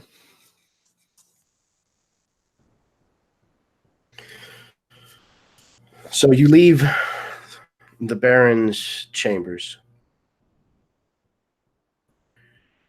and return to the rest of the group at some point. You're able to touch base with your mother again, inform her of whatever your plan is. So briefly, if you would, what is the scene like whenever the five of you are back together again? Well, so John comes in and tells everybody that, there's this Church of Crows place and that they'll need to be ready to leave as early as possible, hopefully even before sunrise, to get out to it, to try and find some means to at least bring his father out of a stupor, and perhaps even to heal him.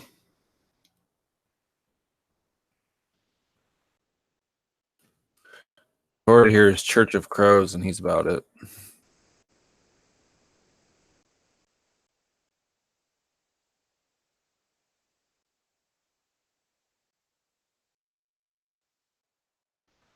You pass in front of Eddard. He kind of grabs you on the arm. He says, if there's any way we can help your father, I'm there with you. Nobody should have to see their parents like I had to see mine. Just tell me where to go. Thank you, Edward. I will do my best to make proper use of your services.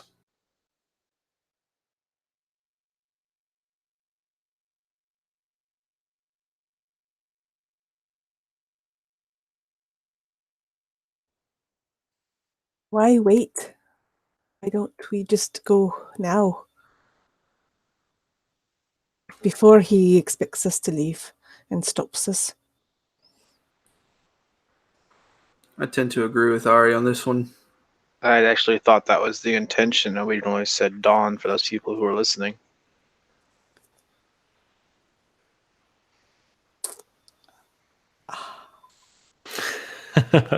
So, John, All right, so this is us leaving. Yeah, I guess so. So John kind of looks knowingly at all of them. Yes, well caught. We should leave as soon as we are able. Hey, Jeremy, the webbing on his father, like the black lightning that was extending from the wound, did it look similar to that of the plague, like the infection we saw in Father Gabrain? It is not the same, but it certainly has similarities. Yes. Okay. So, John, what battle was your father stricken in? Who was he fighting?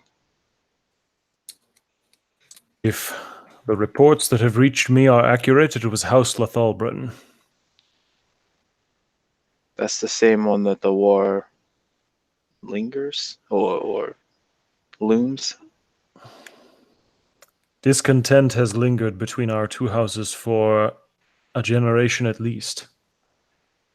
I had thought, by mastering a new and superior form of knightly arts, I would bring redemption to my family, but it seems the world conspires against me. House Lathelbrun will do all in its power to snuff us out, I am sure. Whether that is in the open or behind closed doors, I do not know. But it seems that they are forcing our hand. It also seems that they're willing to do more than just what's in their power. Yes, indeed. I believe they're right, and that was dark magic. Very old.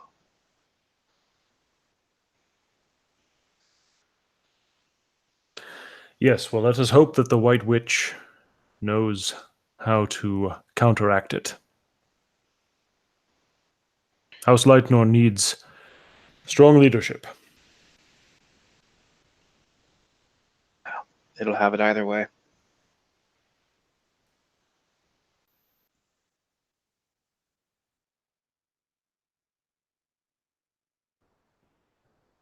All right. So, in the cover of night,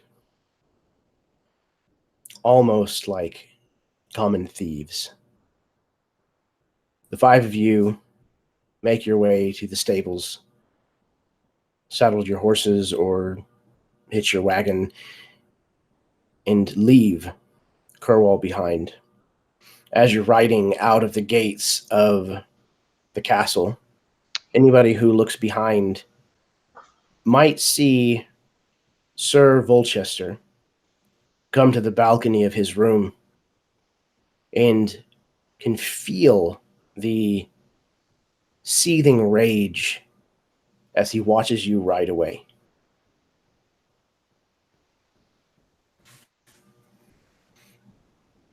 Was there something you needed, Steve? I was wondering if before we left, if there was a way that Dane could have sent a message to Sir Owen. Like if someone in the. All right, perfect. I'll send that to you in a direct message. Perfect. So as the five of you ride out of Kerwall, headed towards this place of legend, we fade up and away into the woods surrounding the barony of Kerwall and all of its troubles. And that's where we're going to stop for the evening. Thank you guys very, very much. I know this session ran really close to the 4-hour mark. So thank you very much for sticking with it. Thank you very much for tuning in and watching, anybody who has done so.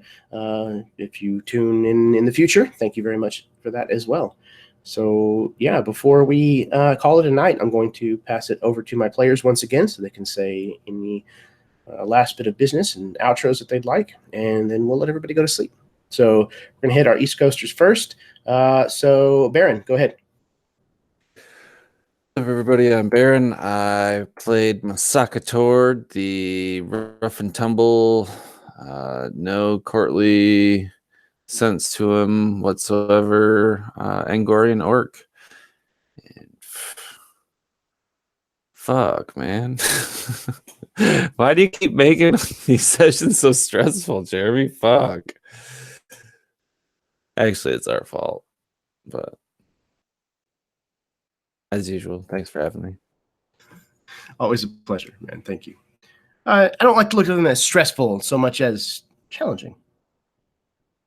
Can we get like a shopping episode? I guess we had a shopping episode today. And it was still fucking stressful. Well, it's just kind of the way it is sometimes. This is indeed, Aaron. Next up, we have Steve. Hey everyone, I'm Steve. I play the impertinent Dane. Jeremy, great session. Although I have to actually agree with Baron. Like, man, the levels of stress in this one. Like, did anyone else just want to start blurting out about how they were drawing weapons and murdering this dude at dinner? Because all that was going through my mind. Yeah, I'm pretty sure Tord was like, so we're going to kill him, right? What's the plan here? We're all just going to kill this guy. Right. I mean, when Sir John's like looking at his wine, looking at you, looking at his wine, I'm like, all right, cool. It works in the poison. It got it. Problem solved. But yeah, no, great session. I really enjoyed it. I'm glad to see some some intrigue, but also some family play in between Sir John and his old world.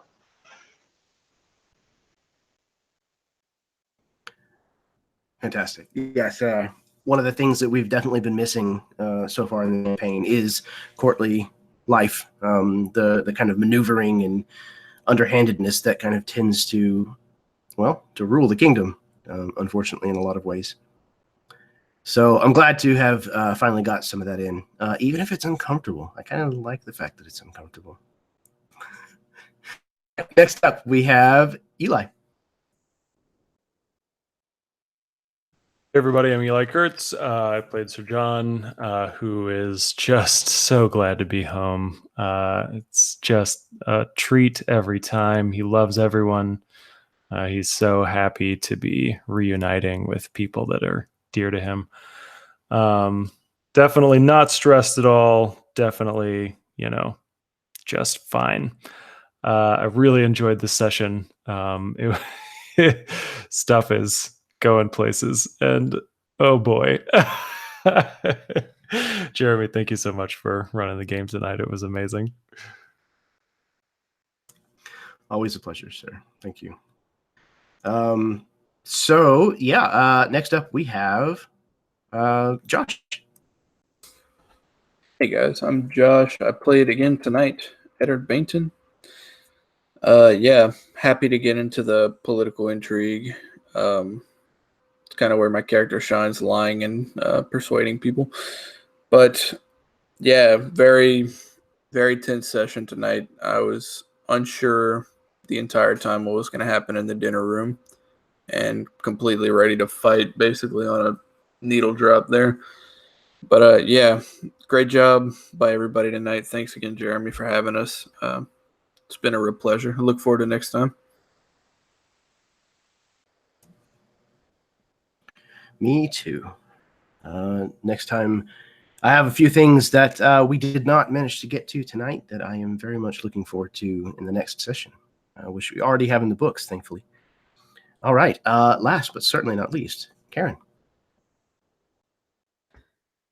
I'm Karen. I played Ariana Shiel tonight. Like Tord, courtly intrigue is not her forte, and I'm sure her mouth will get all of us into trouble over the course of this time. So this was a lot of fun. I had so much fun. I was biting my tongue when that guy was standing over me. I wanted to hurt him so bad. So, and then when Sir John stood up, I thought, oh no, he's going to give me a tongue lashing. So it was great.